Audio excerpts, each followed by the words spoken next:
ठीक है, तो पहले हम देखते हैं कि असल में थियोरेटिकल थोड़ी चीजें पता होना चाहिए कि क्या क्या होता है। तो फिर इसके बाद हम देखेंगे कि HTML को, और फिर हम विजुअल स्टूडियो में कोड वगैरह स्टार्ट करेंगे, लेकिन पहले हम थोड़ा थ्योरी देख लेते हैं।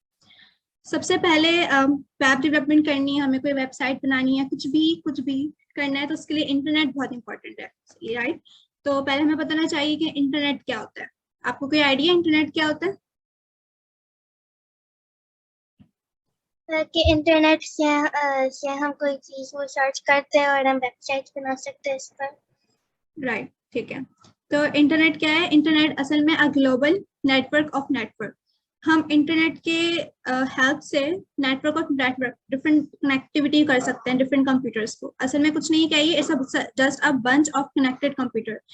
इंटरनेट के थ्रू हमारे डिफरेंट कंप्यूटर्स क्या हुए हैं, कनेक्ट हुए हैं, डिफरेंट नेटवर्क बना हुआ है हमारे कंप्यूटर्स का, ठीक है, जिससे हम कम्युनिकेशन कर सकते हैं।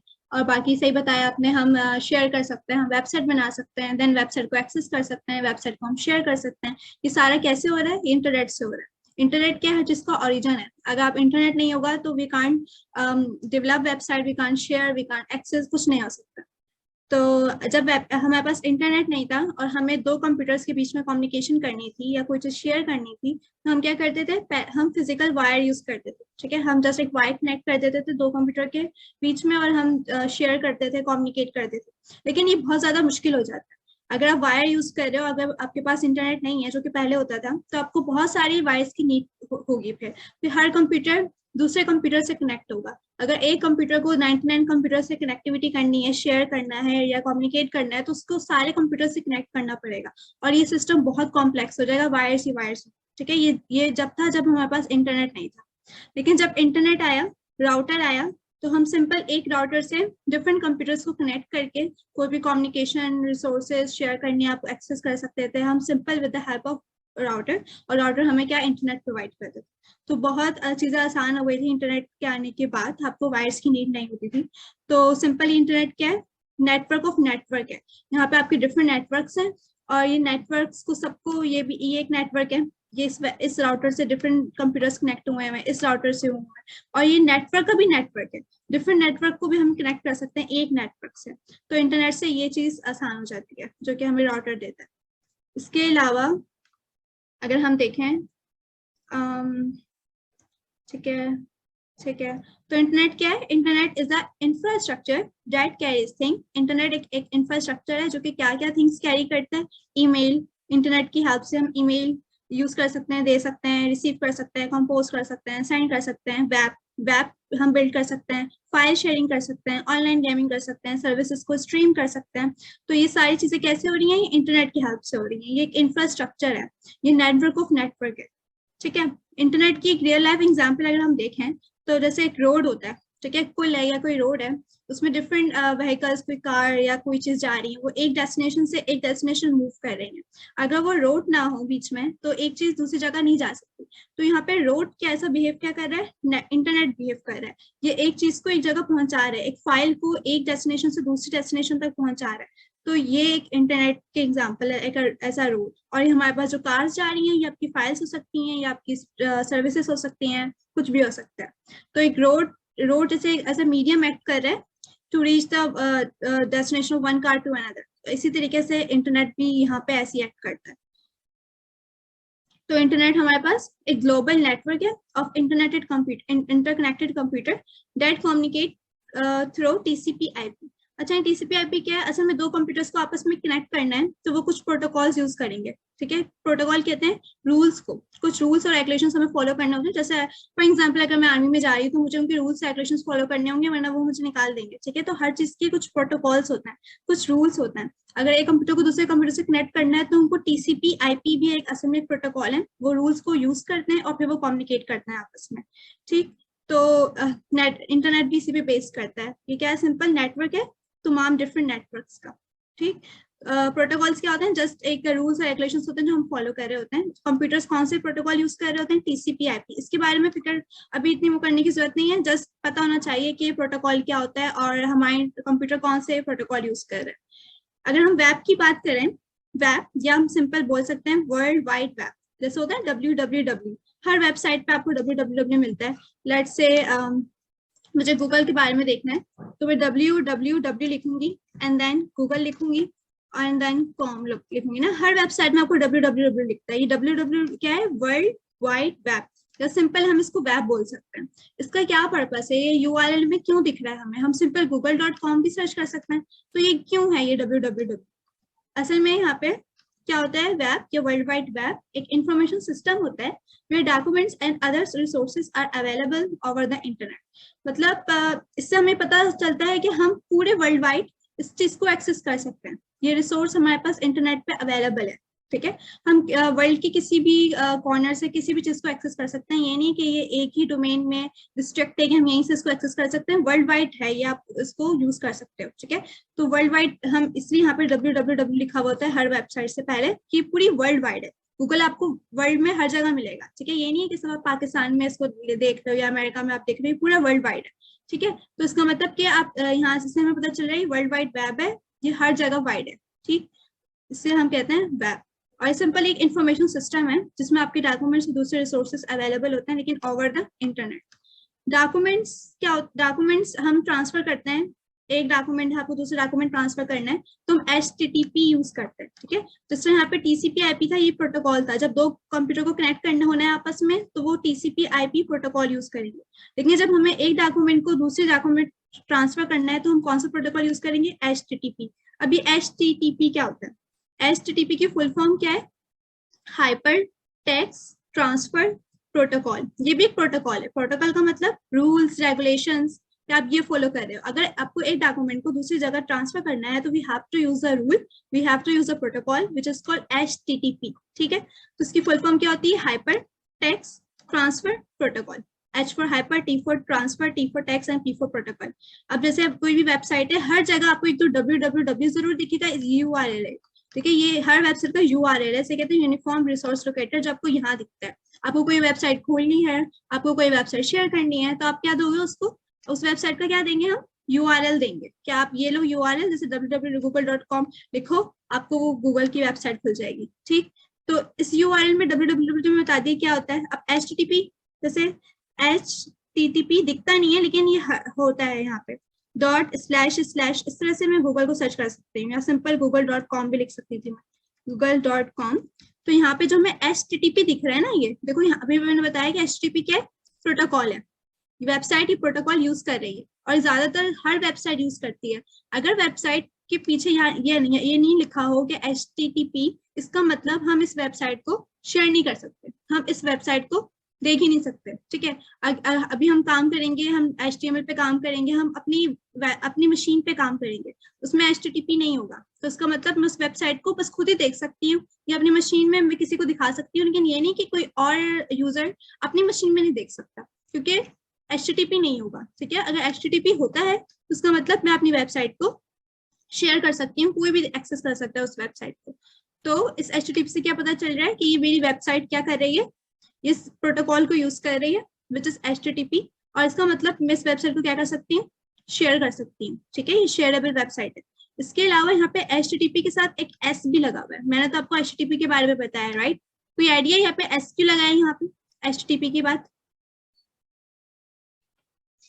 कि वो S के मायने है शेयर, के हम उसको शेयर कर सकते हैं। हाँ, HTTP से तो हमें पता चल गया ये हमारी प्रोटोकॉल है, लेकिन ये छोटा सा S नजर आ रहा है। इस S का मतलब है कि ये एक वेबसाइट सिक्योर वेबसाइट है। सिक्योर का मतलब है कि इस वेबसाइट में हम अपना डेटा देते हैं। कुछ वेबसाइट्स होती हैं ई-कॉमर्स वेबसाइट, हम उसमें अपना पासवर्ड दे रहे होते हैं, क्रेडिट कार्ड की इन्फॉर्मेशन दे रहे होते हैं, अपना ईमेल दे रहे होते हैं। इसका मतलब कि आप वो दे सकते हो, वो चीजें आप सिक्योर हैं, वो वेबसाइट बिल्कुल सिक्योर, इस वेबसाइट का सर्टिफिकेट है। अगर ये छोटा सा S ना हो ना, HTTP के बाद S ना हो, तो हमें वेबसाइट हमें खुद बता रहा होता है, हमारी क्रोम बताता है, हमें अलर्ट कर रहा होता है, आप इस वेबसाइट को यूज ना करो, ये आप प्रोटेक्ट नहीं है, ये आप सिक्योर नहीं है। तो S का मतलब क्या है? सिक्योर, ठीक है। जहां पे भी लिखा होगा ना छोटा सा S, HTTP का तो मैंने बता दिया। HTTP क्या है? प्रोटोकॉल है, इसका मतलब मैं वेबसाइट को शेयर कर सकती हूँ। और S का मतलब है ये एक सिक्योर वेबसाइट है, आपके कार्डिशनल्स, आपकी इंफॉर्मेशन, आपकी पासवर्ड इस वेबसाइट में क्या है? बिल्कुल सिक्योर है। और www क्या है यहाँ पे? World wide web. इसका मतलब क्या है कि ये वेबसाइट वर्ल्ड के हर वर्ल्ड वाइड है, आप कहीं भी इसको एक्सेस कर सकते हो। और गूगल क्या है यहाँ पे?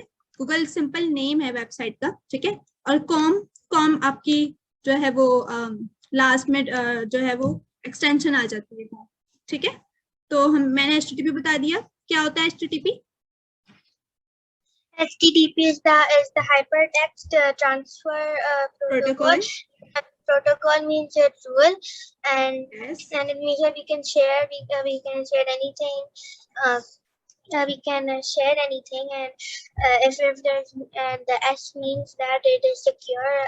अगर वो S नहीं है तो फिर वो it is not safe, it is not secure. Yes, इसमें हमारी इंफॉर्मेशन कोई सिक्योर नहीं है, फिर हमें चाहिए कि हम उस वेबसाइट को यूज ना करें। और यहाँ पे ज्यादातर होता है कि जैसे कोई भी हम वेबसाइट विजिट कर रहे हैं तो यहाँ पे एक SSL सर्टिफिकेट आता है। हाँ, जैसे ये एक स्ट्राइप वेबसाइट है, ये HTTP यूज की है। जब भी यहाँ पे एक लॉक नजर आ रहा है, ये एक लॉक लगा हुआ है। ये लॉक इसलिए आ रहा है क्योंकि इनकी वेबसाइट में HTTPS है, HTTPS है। अगर ये S ना होता तो ये लॉक नजर नहीं आता। ये लॉक हमें बता रहा है कि आपकी वेबसाइट बिल्कुल सिक्योर है। अगर हम इसको क्लिक करते हैं तो आपको बताते हैं connection is secure, connection secure है, अब इस वेबसाइट को यूज कर सकते हो। आपके पासवर्ड, आपकी क्रेडिट कार्ड नंबर, ये सब प्राइवेट है और आपको कोई मसला नहीं है। इसके अलावा ये भी कि सर्टिफिकेट भी वैलिड है इसका। सर्टिफिकेट्स भी होते हैं कुछ। अगर यहाँ पे होता कि सर्टिफिकेट इस वेबसाइट को नहीं दिया गया, इसका मतलब इन्होंने वेबसाइट के सिक्योर नहीं की, इन्होंने HTTPS नहीं यूज किया हुआ, इन्होंने सिर्फ HTTP यूज किया हुआ है, S नहीं, सिक्योर नहीं है इनकी वेबसाइट। तो ये खुद बताएगा मेरा क्रोम आप इसको यूज ना करो। ऐसी वेबसाइट जिनमें HTTPS नहीं होता, वहाँ पे रेड कलर का आता है, यहाँ पे क्रॉस लिखा हुआ होता है, वो हम उसको यूज तो कर सकते हैं, कोई मसला नहीं है, आप तो कुछ भी यूज करो, लेकिन वो बहुत फिर डेंजरस हो जाता है। उसको कोई सर्टिफिकेट नहीं होता, उसका कोई चीज नहीं होती है, और भी ज्यादातर होता है कि आप उसको यूज ना करो तो ज्यादा बेहतर है। ज्यादातर वो हैकिंग वगैरह हैकर्स होते हैं जो हमारी इंफॉर्मेशन को रिट्रीव करना चाह रहे होते हैं और उसको यूज करना चाह रहे होते हैं। तो ये कॉन्सेप्ट था HTTP का और HTTPS का। World wide web, world wide web का मतलब कि www का मतलब कि वेबसाइट आप कहीं भी एक्सेस कर सकते हो, वर्ल्ड वाइड कहीं से भी। इंटरनेट सिंपल आपका नेटवर्क है, इंटरकनेक्टेड कंप्यूटर्स का एक ओरिजिन है कम्युनिकेशन का। अगर ये नहीं होगा तो आप ना वेबसाइट बना सकते हो, ना शेयर कर सकते हो, कुछ भी नहीं हो सकता। इसके अलावा HTTP रिक्वेस्ट क्या होती है? हमने देखा कि HTTP से हम एक प्रोटोकॉल है, हम वेबसाइट को शेयर कर रहे हैं। इसके अलावा हम HTTP हमें एक चीज और प्रोवाइड कर रहे हैं, which is request and response. असल में ये क्या है? HTTP foundation of communication on world wide web. World wide web में हमें कम्युनिकेशन करनी है, वेबसाइट्स की शेयर करनी है, तो हम HTTP यूज करेंगे। ये फाउंडेशन है, अगर ये नहीं होगी तो हम कम्युनिकेशन नहीं कर सकते, हम शेयर नहीं कर सकते। तो ये HTTP रिक्वेस्ट क्या है? असल में ये रिक्वेस्ट क्या होती है और रिस्पॉन्स क्या होता है जो हमें HTTP प्रोवाइड कर रहा है, या आप HTTPS भी बोल लो, ठीक है, एक ही बात है। बस S आ जाता है तो उसका मतलब होता है कि हमें सिक्योर है, लेकिन उसका पर्पस वही वाला होता है जो HTTP का होता है। अच्छा, ये रिक्वेस्ट और रिस्पॉन्स का क्या चक्कर है? असल में होता है ये कि जैसे गूगल है, मैंने लिखा यहाँ पे वेब डेवलपमेंट, लेट्स से मैं सर्च कर रही हूँ वेब डेवलपमेंट के बारे में, ठीक है। अब मैं गूगल से रिक्वेस्ट कर रही हूँ कि आप मुझे वेब डेवलपमेंट के बारे में रिसोर्सेज दिखा दो, ठीक है, मुझे इसके बारे में देखना है। मैंने इससे क्या की, रिक्वेस्ट भेजी मैंने इसको। और कौन सी रिक्वेस्ट भेजी मैंने? HTTP रिक्वेस्ट भेजी मैंने, क्योंकि मैंने अपनी वेबसाइट में HTTP लिखा हुआ है। मैं इससे कम्युनिकेट कर रही हूँ with the help of protocol which is called HTTP। मैंने इसको रिक्वेस्ट की कि कि मुझे शो कर दो, मुझे देखना है, तो मैंने रिक्वेस्ट की। अब मुझे गूगल ने क्या किया, गूगल का एक सर्वर है, अभी मुझे सर्वर के बारे में बताना है खैर आगे, लेकिन एक गूगल का सर्वर है जिसने मेरी इस रिक्वेस्ट को क्या किया, इस रिक्वेस्ट को थोड़ा सा प्रोग्राम किया, देन उसने देखा कि मैं क्या देखना चाह रही हूँ, कोड किया हुआ है हमने सर्वर को, एंड देन उसने रिस्पॉन्स किया। जो सर्वर ने जो मुझे रिस्पॉन्स दिया है, मुझे ये सब दिख रहा है, मुझे यहाँ पिक्चर्स दिख रही हैं, यहाँ पे मुझे ये बटन दिख रहे हैं, यहाँ पे मुझे एक मैप दिख रहा है कि आप वेबसाइट यहाँ लोगों से डिजाइन करवा सकते हो, कराची में आपको ये चीजें अवेलेबल है। देन आपको पिक्चर्स दिख रही है, ये सब चीजें दिख रही है। तो हमें क्या मिला है? ये हमें रिस्पॉन्स मिला है, ठीक है, ये रिस्पॉन्स मिला जो गूगल के सर्वर ने मुझे दिया है। मैंने उसको रिक्वेस्ट की और उसने मुझे रिस्पॉन्स भेजा। और ये रिक्वेस्ट रिस्पॉन्स कैसे चल रहा है? With the help of HTTP protocol, ठीक है। तो HTTP प्रोटोकॉल से दो काम हो सकते हैं, आप वेबसाइट को शेयर कर लो, और दूसरी बात आपको रिक्वेस्ट की काम आती है, आप रिक्वेस्ट करना है आपको वेबसाइट के, और दूसरी बात हमें रिस्पॉन्स भी मिलता है फिर HTTP प्रोटोकॉल से। अगर हम HTTP प्रोटोकॉल यूज ना करें तो नहीं हो सकता, कम्युनिकेट नहीं कर सकता, आपको रिक्वेस्ट नहीं भेज सकता, आपको रिस्पॉन्स भी नहीं मिल सकता, ठीक है।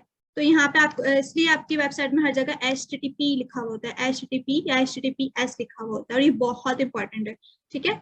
वैसे हम सिर्फ google.com भी सर्च कर सकते हैं, हमें दिखता नहीं है, जब हम उसको ऐसे करते हैं, डबल क्लिक करते हैं, फिर हमें HTTP दिखता है, यहाँ ये हाइड होता है थोड़ा सा, क्योंकि URL थोड़ा बड़ा हो जाता है, तो सिर्फ ये चीज शो करता है।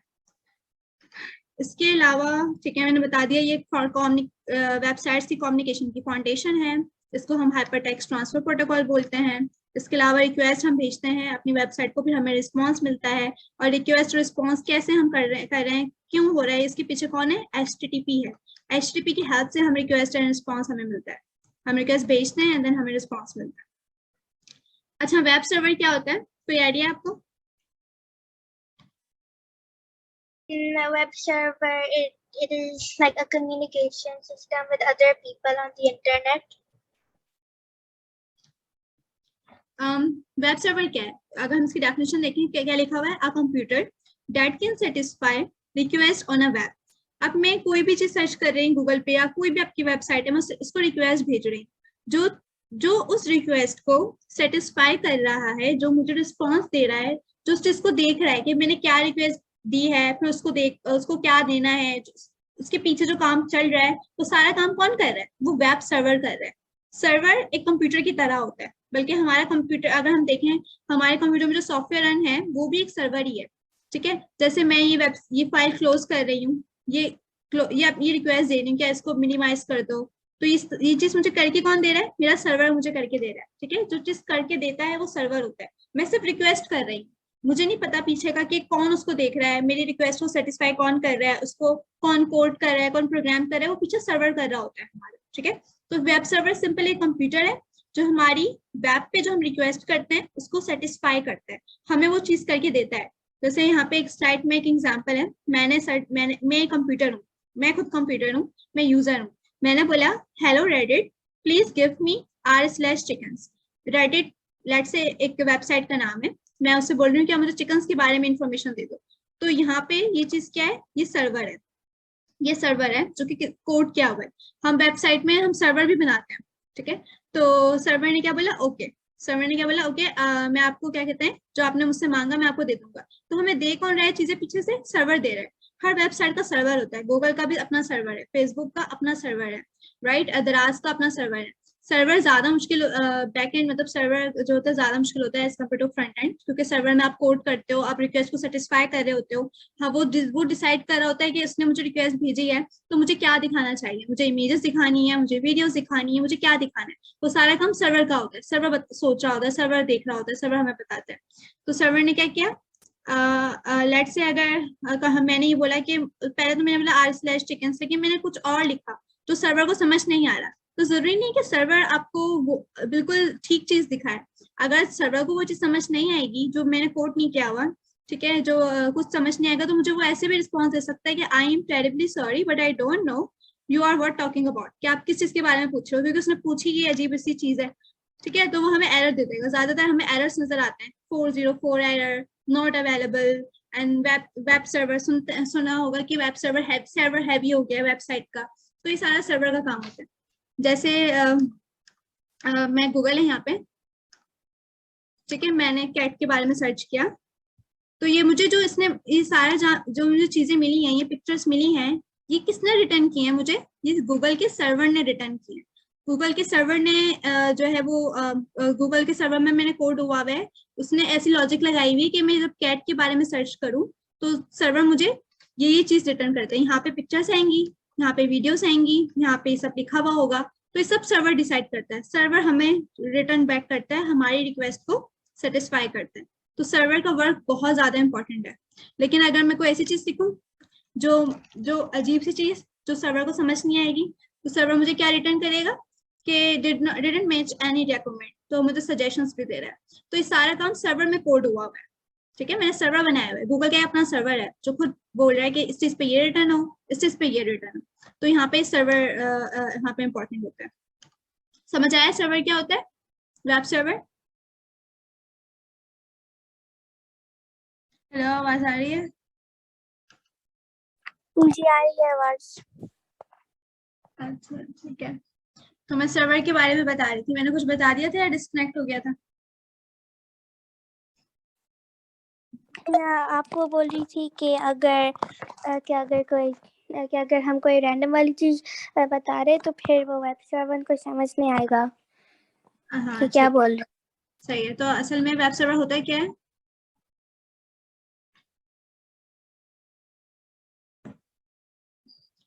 क्या बताया था मैंने? वेब सर्वर क्या है, किस पर्पस के लिए यूज होता है?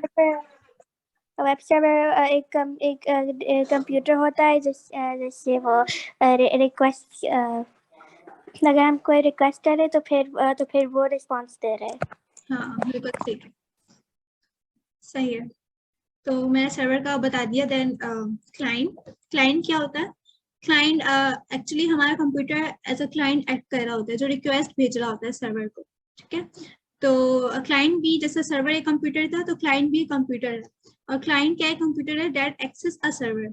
तो वो सर्वर को एक्सेस कर रहा है, वो सर्वर को रिक्वेस्ट भेज रहा है, वो सर्वर से लिंक हुआ हुआ है, कम्युनिकेट कर रहा है, वो उसको एक्सेस कर रहा है।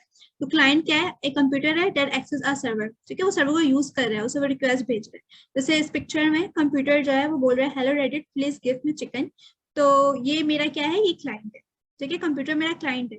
तो ये से सर्वर से रिक्वेस्ट कर रहा है और देन सर्वर बोलेगा ओके। तो इन दोनों में से ये सर्वर है और ये क्लाइंट है। जो रिक्वेस्ट भेज रहा है वो क्लाइंट होता है और जो रिस्पॉन्स दे रहा होता है वो असल में क्या है? वो सर्वर होता है, ठीक है। तो ये दोनों में डिफरेंस है। तो यहाँ पे अगर मैं कुछ लिख रही हूँ यहाँ पे, तो ये मैं क्लाइंट हूँ, ठीक है। ये मेरा कंप्यूटर क्लाइंट है, मेरा ब्राउजर, ब्राउजर कोई भी ब्राउजर क्या होता है? ब्राउजर असल में हम यूज करते हैं सर्वर से कम्युनिकेट करने के लिए। डिफरेंट ब्राउजर्स होते हैं, क्रोम होता है, फायरफॉक्स होता है, सफारी होता है। हम ब्राउजर क्यों यूज करते हैं? हम ब्राउजर, अगर ब्राउजर नहीं होगा तो ये चीजें डिस्प्ले जो हमें हो रही हैं ये ब्राउजर डिस्प्ले कर रहा है, ठीक है। तो ब्राउजर हमें हेल्प करता है कि हम सर्वर से कनेक्शन बनाएं, हम सर्वर को यूज करें, एंड देन जो सर्वर से रिस्पांस हमें आ रहा होता है ना, तो वही वो ब्राउजर का काम होता है कि वो हमें डिस्प्ले करके भी दिखाए कि सर्वर ने हमें क्या रिस्पांस दिया, ठीक है। तो जैसे मैं यहाँ पे लिख रही हूँ कैट, तो मैं इस टाइम क्लाइंट हूँ, मैं रिक्वेस्ट भेज रही हूँ सर्वर को, तो मैं एज अ क्लाइंट यहाँ पे एक्ट कर रही हूँ। और मेरा ब्राउजर भी एज अ क्लाइंट है। यहाँ पे क्रोम, जैसे मैंने अभी क्रोम ब्राउजर में यूज कर रही हूँ, तो मुझे ये दिखा रहा है ब्राउजर कि आप, ये आपका ये फ्रंट एंड है, गूगल है। देन आपको ब्राउजर का काम होगा कि जब मुझे रिस्पॉन्स आता है तो वो उसको भी डिस्प्ले करके दिखाता है, ठीक है। तो अच्छा, मैं ब्राउजर को थोड़ा डिटेल में बताती हूँ क्या होता है। जैसे कि अगर मैंने यहाँ पे कुछ सर्च किया तो मुझे ब्राउजर ने सारा डिस्प्ले करके दिखा दिया, ठीक है। अब सर्वर से रिस्पॉन्स आ रहा है जो मुझे यहाँ पे दिख रहा है, लेकिन पता है सर्वर जब हमें रिस्पॉन्स भेजता है वो ऐसा नहीं होता। ये हमें इस तरह की पिक्चर्स नहीं भेजी सर्वर ने। सर्वर असल में एक ऐसा कोड भेजता है जो ह्यूमन रीडेबल कोड नहीं होता, जो हमें समझ नहीं आता। लेकिन ब्राउजर क्या करता है? उस कोड को जो हमें समझ नहीं आता वो इस तरीके से डिस्प्ले करके दिखाता है कि वो हमें समझ आ जाता है, ठीक है। ये सारा काम जो मुझे करके दिखाया है ये सर्वर से तो आ रहा है, लेकिन जो हमें ये अंडरस्टैंड कर रहे हैं, जो इतना आसानी से समझ आ रहा है, जो ये लैंग्वेजेस में लिखा हुआ है, पिक्चर्स की फॉर्म में हमें दिखा रहा है, ये हमारा ब्राउजर दिखा रहा है, ठीक है। अब मैं बताती हूँ कि देखो सर्वर से जब हमारा रिस्पॉन्स हमें मिलता है ना, वो इस फॉर्म में नहीं मिलता। तो कैसे मिलता है? जब हम राइट क्लिक करते हैं और व्यू पेज सोर्स में जाते हैं तो एक पेज खुल जाता है। ये अजीब से कोडिंग है जो हमें समझ ही नहीं आ रही है, इसको हम पढ़ नहीं सकते। अगर मैं कैट के बारे में सर्च करूँ, मुझे सर्वर ऐसा रिस्पॉन्स दे रहा है तो मुझे समझ नहीं आएगा ये क्या लिखा हुआ है, एक लाइन भी यहाँ से समझ नहीं आ रही, लेकिन सर्वर मुझे इसी तरीके से रिस्पॉन्स देगा, ठीक है। इस रिस्पॉन्स को, जो मुझे समझ ही नहीं आ रहा, अजीब से यहाँ पे लाइन्स है, इस रिस्पॉन्स को इस चीज में कौन चेंज करता है? मेरा ब्राउजर चेंज करता है। और ब्राउजर में कोई भी यूज कर सकती हूँ, क्रोम, फायरफॉक्स, सफारी। ये आपकी परफॉर्मेंस पे डिपेंड करता है। कुछ लोग क्रोम यूज करते हैं, फास्ट परफॉर्मेंस होती है, कुछ लोग सफारी पे जाते हैं, वो सिक्योर होता है, कुछ लोग फायरफॉक्स यूज करते हैं। लेकिन ब्राउजर का मेन पर्पस होता है कि सर्वर से जो आपको रिस्पॉन्स मिल रहा है वो इस चीज को, ये चीज सारी पता है क्या लिखी हुई है यहाँ, ये वो चीज, ये HTML है, ये CSS है, ये जावा स्क्रिप्ट है। मेरे ब्राउजर को बस ये चीजें समझ आती हैं, HTML, CSS, जावा स्क्रिप्ट। वो इन चीज को समझता है, फिर वो उस चीज को कैसे कर देता है? इस चीज में वो उसको चेंज कर देता है, और ये चीज हमें समझ आती है और ये चीज हमें समझ नहीं आती। सर्वर ने हमें ऐसा रिस्पॉन्स दिया होता है, देन ब्राउजर हमारा इस चीज को इस चीज में चेंज कर देता है। ये ब्राउजर का पर्पस होता है, ठीक है। समझ आया? जी। ब्राउजर हम क्यों यूज करते हैं? हम यूज क्या करते हैं कि अगर कोई सर्च करे तो फिर वो वेब सर्वर वो कोड देगा जो हमें समझ नहीं आएगी, लेकिन वो ब्राउजर उसको डिस्प्ले हाँ, ब्राउजर उसको करेगा। अंडरस्टैंड करेगा, उसको प्रोसेस करेगा, और तीसरा काम उसको डिस्प्ले भी करेगा जो हमें दिखेगा, ठीक है, वरना हम इस कोड को हम नहीं समझ सकते। ये HTML लिखी हुई है, CSS लिखी हुई है, और इतने लाइंस का कोड 240 लाइंस में ही जा रहा है। इस चीज में चेंज किसने किया? ये ब्राउजर ने चेंज किया। अगर मेरा ब्राउजर नहीं होगा तो मुझे सिर्फ ये दिखेगा, मुझे ये चीज नहीं दिखेगी। ठीक, तो ये ब्राउजर का काम होता है। ठीक है, हमने क्लाइंट देख लिया। क्लाइंट रिक्वेस्ट भेजता है, सर्वर रिस्पॉन्स करता है। सर्वर रिस्पॉन्स हमें इस फॉर्म में नहीं करता, वो कोड की फॉर्म में करता है। फिर इस कोड को जो ऐसे कन्वर्ट करता है वो कौन करता है? वो ब्राउजर करता है। ये टर्मिनोलॉजीज हैं जो आपको वेब डेवलपमेंट में पता होना चाहिए। इसके अलावा क्लाइंट हो गया। ठीक है, जैसे एक सर्वर है, सर्वर ने मुझे रिस्पॉन्स किया, लेकिन सर्वर ने जो मुझे रिस्पॉन्स दिया है ना, वो इस फॉर्म में दिया है। ये अजीब सी चीज है, ये इंस्ट्रक्शंस दी है मुझे उसने। मुझे वो इंस्ट्रक्शंस देता है सिर्फ कि ऐसे ऐसे कर दो। ये नहीं कि पिक्चर्स भी दिखा रहा है, वो ऐसी कोड दे देता है। जैसे कोड दिख रहा है यहाँ पे, ये कोड दे देते हैं यहाँ पे। तो ये ऐसा जो है यहाँ पे इसने ऐसा दिया। और इस चीज को, जो अजीब सी चीज है, ना कलर्स हैं ना इसमें कुछ भी नहीं है, क्योंकि यहाँ पे हमें कुछ नहीं दिख रहा है। यहाँ पे कलर्स भी नहीं है, यहाँ पे जबकि कलर्स हैं, यहाँ पे कुछ नहीं है। तो इस चीज से जो चेंज किया है किसने किया? ब्राउजर ने। हमारा ब्राउजर है जो इस चीज को, जो कि बिल्कुल समझ नहीं आ रही, इस चीज में उसने चेंज करके हमें दे दिया। ठीक है, उसने बना दिया। जो भी ब्राउजर बोल रहा है लुक व्हाट आई मेड, मैंने इस चीज को इस चीज से बना दिया। जबकि सर्वर ने मुझे क्या दी थी? सर्वर ने सिर्फ मुझे इंस्ट्रक्शंस दी थी। ब्राउजर ने उन इंस्ट्रक्शंस को समझा, उनको प्रोसेस किया, एंड एट द एंड उन इंस्ट्रक्शंस को मुझे डिस्प्ले भी किया। तो ये सारा वर्क किसका होता है? ब्राउजर का होता है। ठीक है, यहाँ पे इसको समराइज करते हैं। लेट्स से मैंने गूगल पे सर्च किया। सबसे पहले मैं क्लाइंट हूँ, यहाँ पे एज अ क्लाइंट एक्ट कर रही हूँ। ये चीज मेरी क्या है? क्लाइंट है। ठीक है, क्लाइंट हूँ यहाँ पे। एंड देन मैंने सर्च किया, मैंने इसे रिक्वेस्ट भेजी, एंड देन मैंने इस पे बटन पे क्लिक किया। तो मेरा सर्वर ने क्या किया? मैं सर्वर से बोल रही हूँ please give me google.com/ and the query मेरी चिकन की जा रही है, क्योंकि मैं चिकन के बारे में सर्च कर रही हूँ। तो ये मेरी रिक्वेस्ट किसके पास चली गई? सर्वर के पास चली गई। गूगल का सर्वर था ये, तो ये इसी के पास गई कि मुझे चिकन के बारे में सर्च करके दे दो। तो मेरे क्या किया? सर्वर ने इस चीज को इंस्ट्रक्शंस दी। सर्वर ने मुझे इंस्ट्रक्शंस दी। सर्वर ने मुझे सर्वर ने मुझे ये नहीं दिया, ये चीज नहीं दी। सर्वर ने मुझे कोड दिया, इंस्ट्रक्शंस दी। वो इंस्ट्रक्शंस किसकी फॉर्म में थी? वो HTML, CSS और जावास्क्रिप्ट की फॉर्म में थी। 3 चीजें बिल्डिंग यूनिट्स होती हैं किसी भी वेबसाइट की। वैसे तो हम बहुत चीजें यूज करते हैं, लेकिन जो मेन चीजें वो यूज करते हैं, हम 3 चीजें तो जरूर यूज करते हैं। कोई भी वेबसाइट है, HTML जरूर करते हैं, CSS जरूर करते हैं, एंड जावास्क्रिप्ट करते हैं। तो सर्वर ने मुझे इस फॉर्म में चीज दी, देन इस बॉक्स को इस चीज में कन्वर्ट किसने किया? ब्राउजर ने किया। ब्राउजर ने मुझे डिस्प्ले करवा दिया ये सारी चीजें। तो ये एक समराइज फॉर्म थी जो भी हमने अभी तक पढ़ा था। उसके बाद हमारा बैकएंड आता है एंड फ्रंट एंड आता है। क्या होता है backend and front end? Any idea? The front end is the thing that is being displayed by the browser, and the back end is the code. हाँ, that is processed by server. ठीक है, तो server, सारा server हमने कहाँ रखा हुआ है?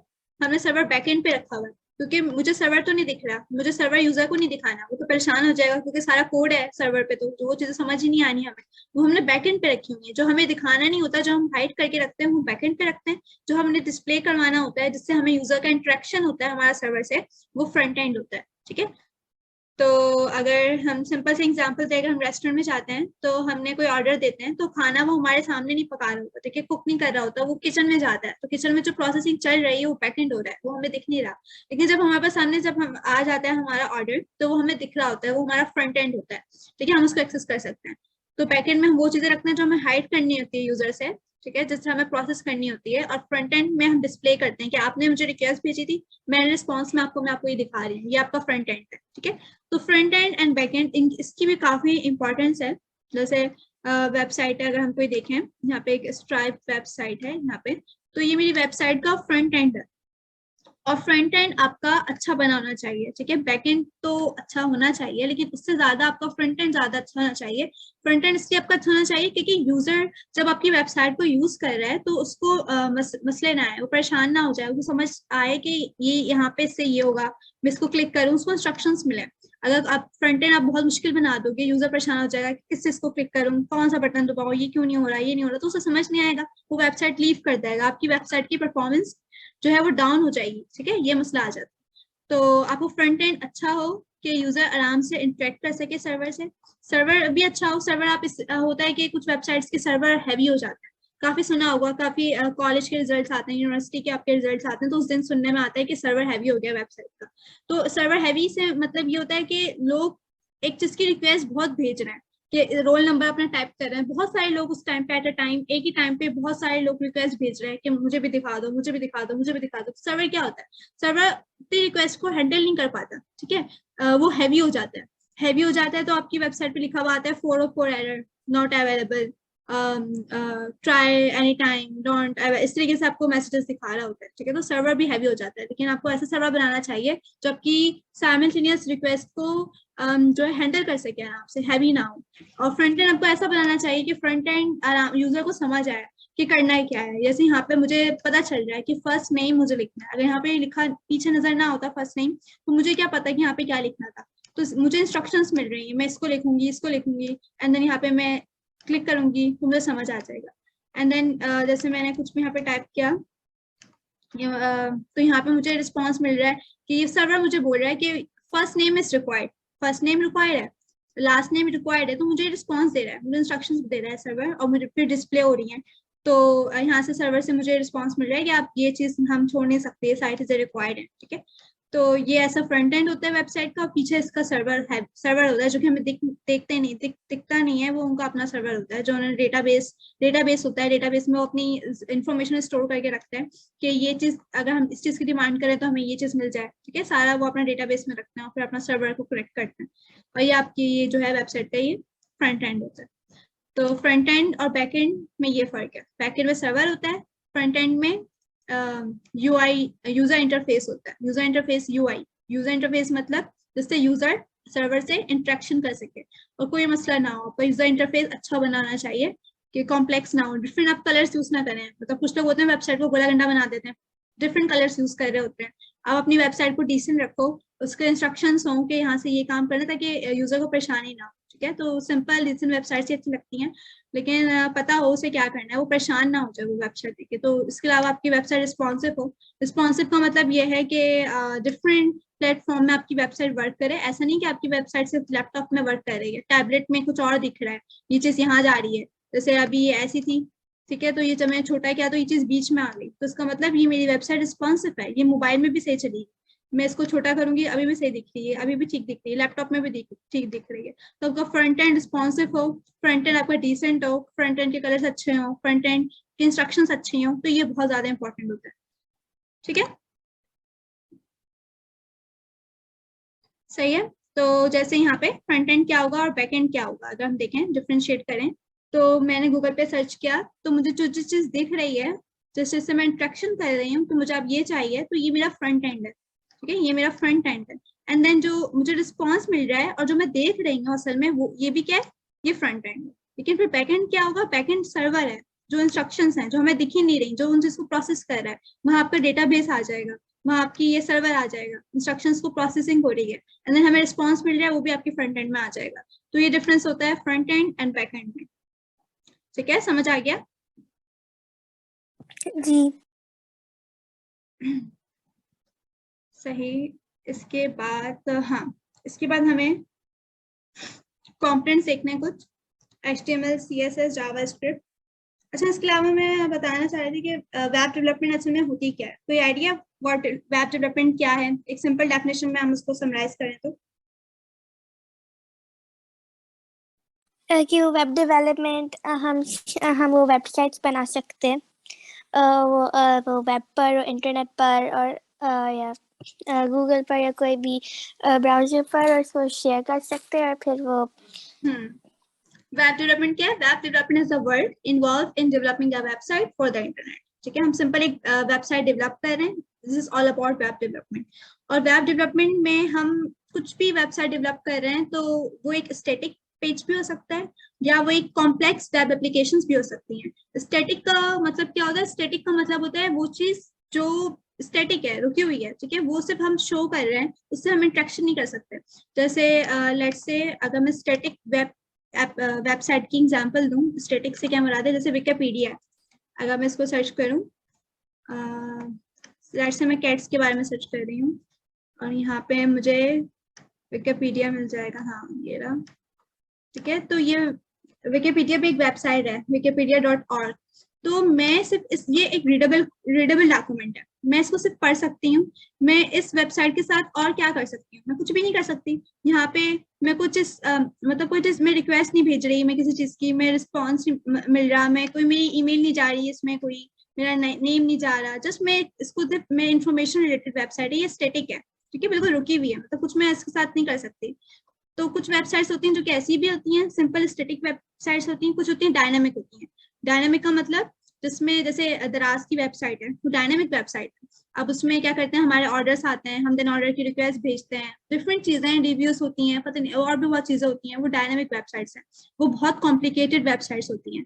तो वेबसाइट्स आप सिंपल स्टैटिक भी वेबसाइट्स बना सकते हो, डायनामिक वेबसाइट्स भी बना सकते हो, उसमें आपका डेटाबेस भी आ जाता है, सर्वर आ जाता है, डिफरेंट चीजें और भी आ जाती हैं उसमें, ठीक है। तो हम स्टैटिक पेज भी बना सकते हैं, एक प्लेन टेक्स्ट की वेबसाइट भी बना सकते हैं कि सिर्फ आपको दिख रही है चीजें, या आप एक डायनेमिक वेबसाइट, सोशल नेट जैसे फेसबुक है, ये एक डायनेमिक वेबसाइट है। इसके अलावा आपकी ई कॉमर्स वेबसाइट ही डायनेमिक वेबसाइट्स हैं। और वेब एप्लीकेशन क्या होती है, सिंपल वेबसाइट खुद क्या होती है, एक इसकी डेफिनेशन।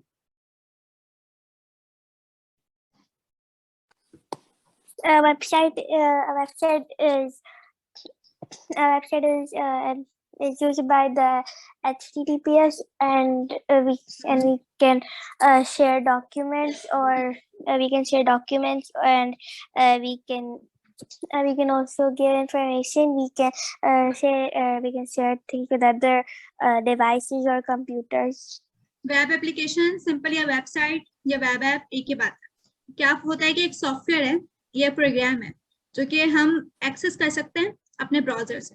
सिंपल क्या है, वेबसाइट या वेब एप्लीकेशन एक सॉफ्टवेयर बोल लो, आप उसको एक प्रोग्राम बोल लो, जिसको हम कैसे एक्सेस करते हैं, ब्राउजर की हेल्प से करते हैं। अगर मेरा ये ब्राउजर ना हो तो मैं अपनी किसी भी वेबसाइट को एक्सेस नहीं कर सकती, ठीक है। तो वेब एप्लीकेशन आपका सिंपल सॉफ्टवेयर है या प्रोग्राम है which is accessible using any web browser.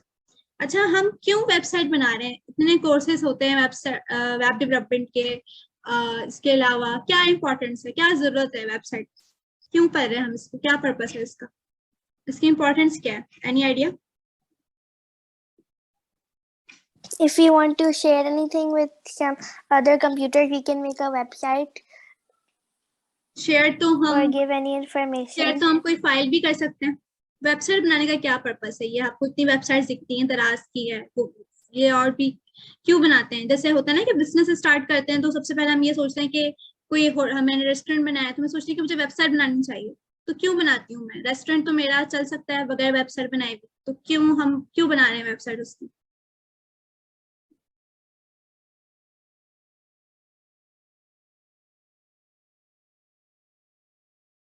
असल में हम अपने बिजनेस को ब्रांडिंग करने के लिए यूज करते हैं वेबसाइट को। हमें अपनी प्रोडक्ट्स दिखानी है, ठीक है।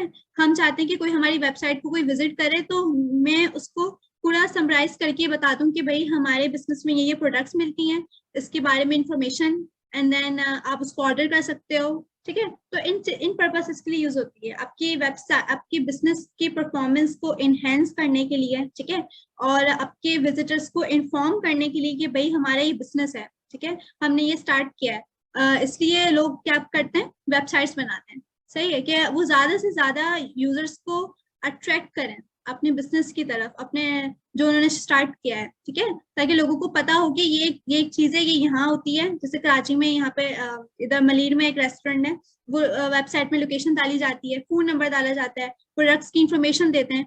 तो ये इससे क्या होती है, बिजनेस की इन्हेंसमेंट होती है, ठीक है, बिजनेस की परफॉर्मेंस में इन्हेंसमेंट होती है, लोग ज्यादा अट्रैक्ट होते हैं, फिर उसकी तरफ जाते हैं, उनको पता होता है हाँ यहाँ पे ना एक रेस्टोरेंट है, यहाँ पे ये चीजें मिलती हैं, इनकी प्रोडक्ट्स इनकी ऐसी हैं, ठीक है। तो इसलिए हम ये वेबसाइट्स जो है वो इसलिए बनाते हैं, राइट। तो ये एक इसका रीजन है, ठीक।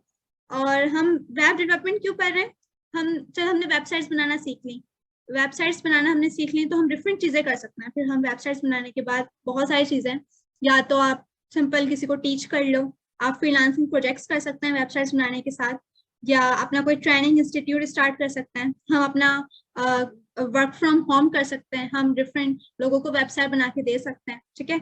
उनको अपने बिजनेस के लिए नीड होगी वेबसाइट की तो वो हम उनको बिल्ड करके दे सकते हैं, ठीक है। हम अपना बिजनेस स्टार्ट कर सकते हैं, वेबसाइट का सॉफ्टवेयर हाउस खोल सकते हैं, डिफरेंट चीजें जो आप वेब डेवलपमेंट के बाद वेबसाइट बनाने के बाद कर सकते हो, सही। तो और वेबसाइट काफी इन है आजकल, हर बिजनेस चाहता है, हर कंपनी चाहती है कि उनकी एक वेबसाइट हो। कोई छोटी सी प्रोडक्ट भी कोई स्टार्ट करता है ना घर से भी, क्योंकि आजकल कोविड के बाद बहुत ये इन हो गया था कि घर से काम चल रहा था, तो लोग क्या करते हैं, ये सोचते हैं कि हमें क्या करना है। आजकल तो लोग फेसबुक पे पेजेस बना लेते हैं, इंस्टा पे बना लेते हैं, लेकिन ज्यादा सुटेबल ये होता है कि आपकी एक वेबसाइट हो। ठीक है, वेबसाइट में हम अपनी प्रोडक्ट्स को समराइज करके बताते हैं कि हमारे पास ये चीजें हैं, ये क्वालिटी है, हम ऐसे करते हैं, यहाँ पे ऐसी चीजें होती हैं। जैसे यहाँ पे स्ट्राइप की वेबसाइट थी, तो इसमें हम इसको यूज करके हमें ये बता रहे हैं कि हम क्या करते हैं, ये करते हैं हम, ये हमारे ये होता है, आपकी पेमेंट ऐसे होगी, देन हम ऐसे करते हैं। अगर ये वेबसाइट ना होती स्ट्राइप को, मुझे पता भी नहीं होता कि स्ट्राइप नाम की कोई कंपनी भी है, यहाँ पे कोई एग्जिस्ट भी करती है, लेकिन मैंने ये वेबसाइट खोली, मैंने इसके बारे में पढ़ा, तो मुझे पता भी चला कि मैं अपनी पेमेंट जो है स्ट्राइप से भी कर सकती हूँ, ये भी एक वेबसाइट है। ठीक है, यहाँ से भी काम हो सकता है, तो मुझे इससे फायदा ये होता है वेबसाइट से। ठीक है, आपको आपकी बिजनेस की ब्रांडिंग होती है, आपकी वेबसाइट की परफॉर्मेंस की एनहेंसमेंट होती है, तो ये एक एडवांटेज है यूजिंग वेबसाइट। और वेब डेवलपमेंट के भी काफी एडवांटेज, जैसे अगर आपको वेबसाइट बनानी आ गई है, तो आपको चाहिए कि आप फ्रीलांसिंग करो, आप दूसरों के वेबसाइट्स बनाओ, अपनी प्रोडक्ट्स सेल करो, और ये सारे हम काम कर सकते हैं वेबसाइट्स बनाने के बाद। ठीक है, अच्छा, इसके अलावा एक होती है वेबसाइट और एक होती है वेब एप्लीकेशन। वेबसाइट और वेब एप्लीकेशन में क्या फर्क है, फिर पता है आपको रीजन?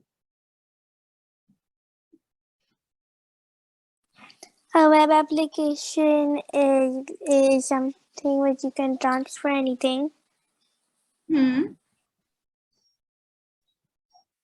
असल में वेबसाइट और वेब एप्लीकेशन में ये फर्क होता है कि वेबसाइट बिल्कुल स्टैटिक कंटेंट होता है, आप सिर्फ उसको देख सकते हो और कोई फंक्शनैलिटी उसमें प्रोवाइड, जैसे विकिपीडिया है, विकिपीडिया ये मेरी वेबसाइट है या वेब एप्लीकेशन है? ये वेबसाइट है, मैं सिर्फ इसको देख सकती हूँ, मैं इससे कैसे इंटरेक्ट हूँ, मैं मुझे सिर्फ इन्फॉर्मेशन मिल रही है, मैं इसको व्यू कर रही हूँ, लेकिन मैं इससे इंटरेक्शन नहीं है, मैं कोई अपना ईमेल नहीं दे रही, मुझे कोई चीज मिल नहीं रही, मुझे कोई रिस्पॉन्स नहीं है।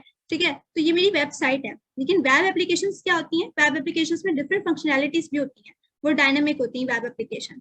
तो ज्यादातर इन क्या होती है, वेबसाइट नहीं होती, वेबसाइट तो कोई भी बना सकता है, वेब एप्लीकेशन ज्यादा इन होती है, उनके अंदर फिर सर्वर भी आ जाता है, डेटाबेस भी आ जाता है, फंक्शनैलिटीज प्रोवाइड होती है। जैसे फेसबुक है, फेसबुक वेबसाइट है या वेब एप्लीकेशन है?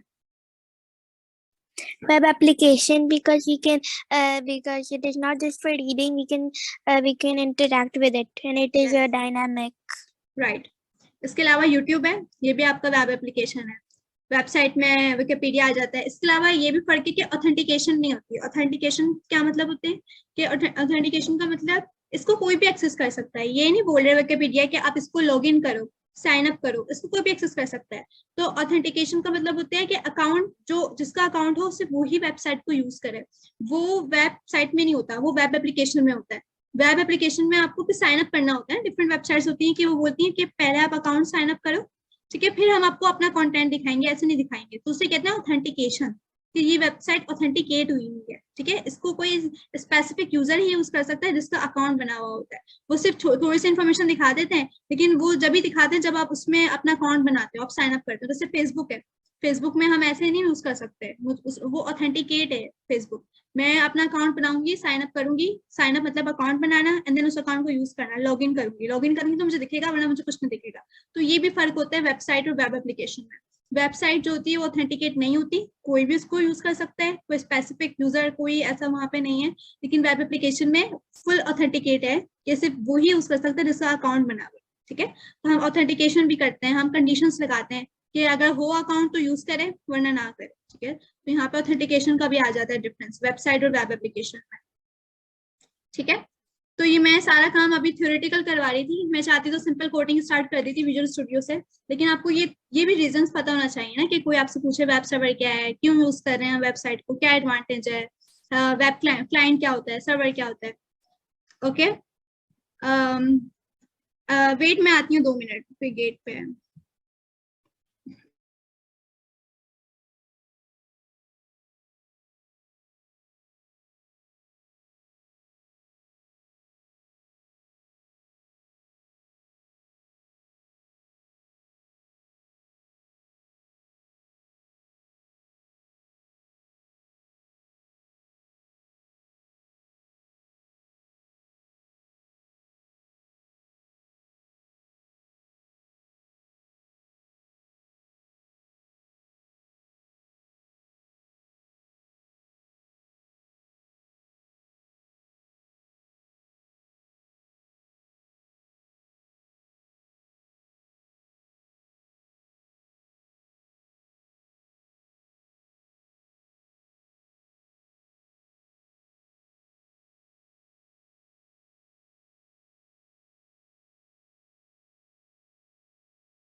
ओके सॉरी, गेट पे कोई था, मुझे देखना था।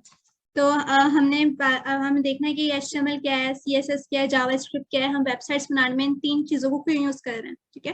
बेसिक कंपोनेंट्स यही है जो हम वेबसाइट्स की डेवलपमेंट में यूज करते हैं, HTML, CSS एंड जावास्क्रिप्ट। इसको लाइन बाय लाइन देखते हैं, देन फिर हम HTML स्टार्ट करते हैं। इसके एग्जाम्पल है, जैसे यहाँ पे लिखा हुआ है द पर्पल डायनो डांस, सही है। तो ये एक सिंपल चीज है जिससे हम HTML, CSS और जावास्क्रिप्ट को अंडरस्टैंड कर सकते हैं। यहाँ पे जो पर्पल है, पहले हम देखते हैं HTML को। जैसे डायनो है, यहाँ पे हम इस डायनोसॉर की बात कर रहे हैं, इस डायनो की बात कर रहे हैं, इस कंटेंट की बात कर रहे हैं, ठीक है। ये मेन चीज है, ठीक है, जो कंटेंट है ये डायनो है, ठीक है। यहाँ पे ये क्या एज क्या कर रहा है, ये HTML है, सही है। जैसे हमारी वेबसाइट का मेन कंटेंट, जब हम अपनी वेबसाइट की डेवलपमेंट स्टार्ट करते हैं तो हम डिसाइड करते हैं कि हमारी वेबसाइट में क्या क्या चीजें जाएंगी, इसकी कंटेंट क्या होगा, पैराग्राफ होगा, लिस्ट होंगी, डिफरेंट हेडिंग्स होंगी, बटन्स होंगे। तो ये सारा काम कहाँ हम करते हैं, HTML में करते हैं, ठीक है। एज अ नाउन होता है ये, कोई चीज, कोई कंटेंट किसी चीज का। अगर ये डायनासोर ही नहीं है, अगर आपकी वेबसाइट में कंटेंट ही नहीं है, तो आप क्या काम करोगे फिर। आप चाहे उसकी कोई भी, आप उसको ऑपरेशन प्रोवाइड कर दो, आप उसकी कोई भी डिजाइन CSS उसको दे दो, लेकिन फायदा ही नहीं है। अगर आपको कंटेंट नहीं है, आपकी वेबसाइट में HTML ही नहीं है, ठीक है, तो कोई फायदा नहीं हो। और HTML की फुल एब्रिविएशन क्या होती है,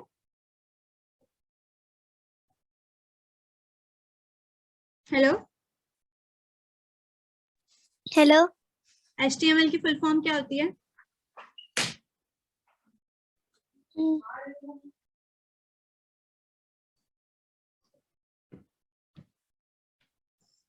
हम HTML क्यों यूज करते हैं वेबसाइट पे भी मैंने बताया। क्या होता है HTML। The HTML is to show the main content, and if there's it is the main content of the website and Yes. or the web application, and if there's no HTML, so then so then there will be nothing on there will be nothing in the website, and it'll be Right. empty. ठीक है, और HTML की full form यहाँ लिखनी है, हमको बताना चाहिए सिर्फ HTML नहीं, इसके बारे में क्या है। HTML की, जैसे मैंने बताया था ना, HTTP hyper text transfer protocol, वो तो खैर अलग है। ये इसकी शॉर्ट फॉर्म है। HTML की क्या होती है फुल फॉर्म, इसकी फुल फॉर्म होती है हाइपर टेक्स्ट मार्कअप लैंग्वेज। ये एक लैंग्वेज है, ये प्रोग्रामिंग लैंग्वेज नहीं है। प्रोग्रामिंग लैंग्वेज भी होती है, जावास्क्रिप्ट, पाइथन, ठीक है। ये प्रोग्रामिंग लैंग्वेज नहीं है, ये एक मार्कअप लैंग्वेज है, ठीक है। ये वेबसाइट्स की डेवलपमेंट में यूज होती है। कंटेंट को डालने के लिए वेबसाइट पे हम HTML का यूज करते हैं। इसकी फुल फॉर्म होती है Hypertext markup markup language. Language. Yes, ये मार्कअप लैंग्वेज है, ठीक है। मार्कअप लैंग्वेज क्यों बोल रहे हैं मार्कअप लैंग्वेज, इसका मैं बताती हूँ अभी क्या मतलब है मार्कअप का। लेकिन HTML हम कंटेंट के लिए यूज करते हैं। And the next thing, CSS। CSS क्या होती है, उस कंटेंट को, जैसे यहाँ पे पर्पल है, ठीक है, मैंने इस डायनासोर को कलर दे दिया पर्पल, तो ये चीज क्या है, CSS में आ जाएगी। अपने कंटेंट को हमें क्या करना है, डिस्क्राइब करना है।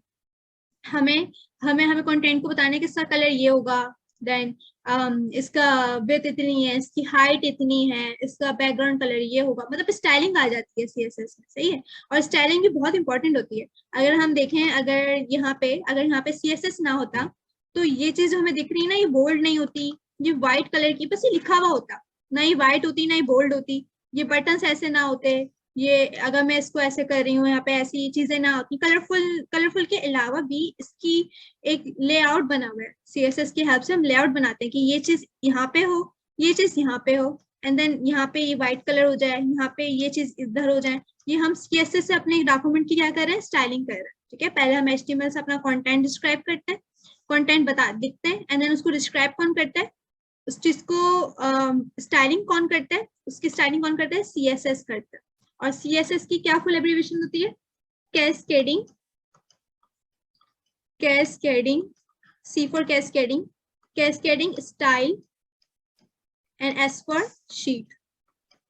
कैस्केडिंग सब पता होना चाहिए आपको। आप ज्यादा अच्छा है कि आप अपने साथ नोट्स बनाते रहो इसके, क्योंकि जो है यहाँ पे मैं मतलब जगह नहीं थी इसकी फुल एब्रीविएशंस लिखने की, तो अब आपके पास लिखा होना चाहिए। HTML था हाइपरटेक्स्ट मार्कअप लैंग्वेज, और CSS की फुल फॉर्म होती है कैस्केडिंग स्टाइल शीट। ये क्यों यूज होती है, CSS को हम क्यों यूज करते हैं। CSS is used for the styling, for the decorating of The definition of the website. हाँ, for describing the website, describe करने हमें वेबसाइट को कि ये चीज इधर है, ये चीज यहाँ है, ये इतनी ऊपर होनी चाहिए, इतनी नीचे होनी चाहिए, इसकी हाइट ये है, इसकी विड्थ ये है, इसका कलर ये है, डिस्क्राइब कर रहे हैं। एंड देन लास्ट चीज है आपकी जावा स्क्रिप्ट। हाँ, जावा स्क्रिप्ट सीएसएस भी एक प्रोग्रामिंग लैंग्वेज नहीं है, एचटीएमएल भी एक प्रोग्रामिंग लैंग्वेज नहीं है, ये आपको डिजाइनिंग कंटेंट के लिए यूज हो रही है, लेकिन जावा स्क्रिप्ट एक प्रोग्रामिंग लैंग्वेज है। प्रोग्रामिंग लैंग्वेज में आपकी एक लॉजिक्स आ जाती है ना, लूप्स आ जाते हैं, कंडीशंस आ जाते हैं। अगर आपने कोई प्रोग्रामिंग लैंग्वेज पढ़ी हो तो सिर्फ एक जावा स्क्रिप्ट भी प्रोग्रामिंग लैंग्वेज है। असल में हमने वेबसाइट बना ली, हमने अपना कंटेंट डाल दिया, हमने उसकी डिजाइनिंग कर दी, लेकिन उसको कोई ऑपरेशन तो देना है ना कि इस चीज को मैं क्लिक करूं तो ये चीज ओपन हो जाए, इस बटन को मैं क्लिक करूं तो वो सर्वर पे रिक्वेस्ट जाए। ठीक है, ये जो ऑपरेशंस जो मैं दे रही हूँ ना अपने वेबसाइट को, ये कौन दे, किसकी हेल्प से कर रही हूँ मैं? जावा स्क्रिप्ट की हेल्प से कर रही हूँ। सही है, अगर जावा स्क्रिप्ट ना हो तो सिंपल कुछ नहीं होगा, फिर हमारी वेबसाइट सिर्फ दिखेगी, हम उसको उसको कुछ एक्सेस ही नहीं कर सकते, बटन दबाने पे कुछ होगा ही नहीं। सही है, हमें कोई चीज क्लिक कर रही कुछ भी नहीं होगा, वो सिर्फ हमें दिखेगी, कोई ऑपरेशन नहीं। जैसे डांस है, तो अगर ये डायनासोर डांस कर रहा है तो ये वर्ब हो गया ना, ये कुछ परफॉर्म कर रहा है, कुछ ये एक्ट कर रहा है। तो ये सेम केस यहाँ पे जावास्क्रिप्ट के लिए, जावास्क्रिप्ट हमें ऑपरेशन प्रोवाइड करती है, फंक्शन देती है, हमारी वेबसाइट को फंक्शनैलिटी देती है। ठीक है, तो अगर मैं इन तीनों चीजों को एक चीज में समराइज कर दूं तो एक चीज है, जैसे जावास्क्रिप्ट यहाँ पे कैलकुलेटर है, कोड पेन पे यहाँ पे एक कैलकुलेटर बना हुआ है, और ये कैलकुलेटर इन्होंने तीन चीजें यूज करके बनाया है, HTML, CSS एंड जावास्क्रिप्ट। ठीक है, लेट्स से मैंने अपनी कैलकुलेटर में छोटा सा ये व्हाइट कलर का कैलकुलेटर नजर आ रहा है यहाँ पे जी। ठीक है, मैंने CSS भी यूज किया हुआ है इस कैलकुलेटर में, मैंने जावास्क्रिप्ट भी यूज किया हुआ है, लेकिन मैंने HTML यूज नहीं किया हुआ, मैं हटा रही हूँ HTML। देखो फिर अब क्या होगा अगर मैं HTML यूज ना करूँ तो, और मैं इसको रिलोड करती हूँ।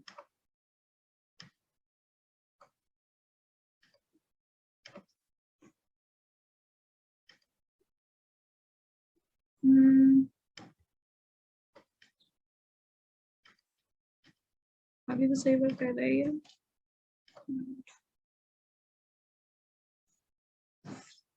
अच्छा, मैं HTML हटा रही हूँ ताकि हम HTML की इंपॉर्टेंस देखें बारी बारी से तीनों चीजों की। मैंने इसे हटा दिया। अच्छा, ये वेट करने का बोल रहे हैं। मैंने HTML हटाया तो मुझे कुछ नहीं दिख रहा, वो कैलकुलेटर ही गायब हो गया क्योंकि मैंने कंटेंट ही हटा दिया।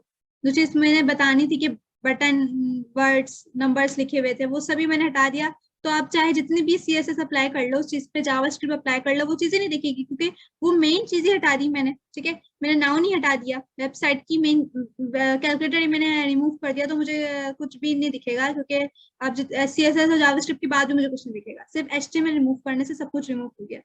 तो अगर मैं दोबारा पेस्ट करूँ सारा कोड, अभी ये वेट करूँगी।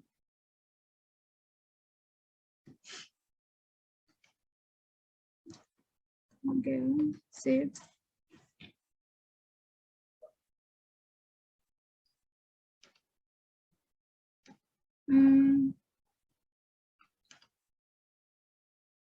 कहाँ चले गया वो? अब तो HTML तो मैंने लगा दिया, सेव करती हूँ। ठीक है, मैंने HTML अगेन लगा दी, तो अब हमारा कैलकुलेटर हमें दिख रहा है। इसके अलावा CSS देखते हैं, CSS रिमूव करके CSS से क्या होता है। अगर मैं CSS ना यूज करूँ उस कैलकुलेटर में तो ना ये कलर्स आएंगे, ना ये शेडोज आएंगे, ये बॉक्सेस भी नहीं आएंगे। तो मैं इसको हटा रही हूँ।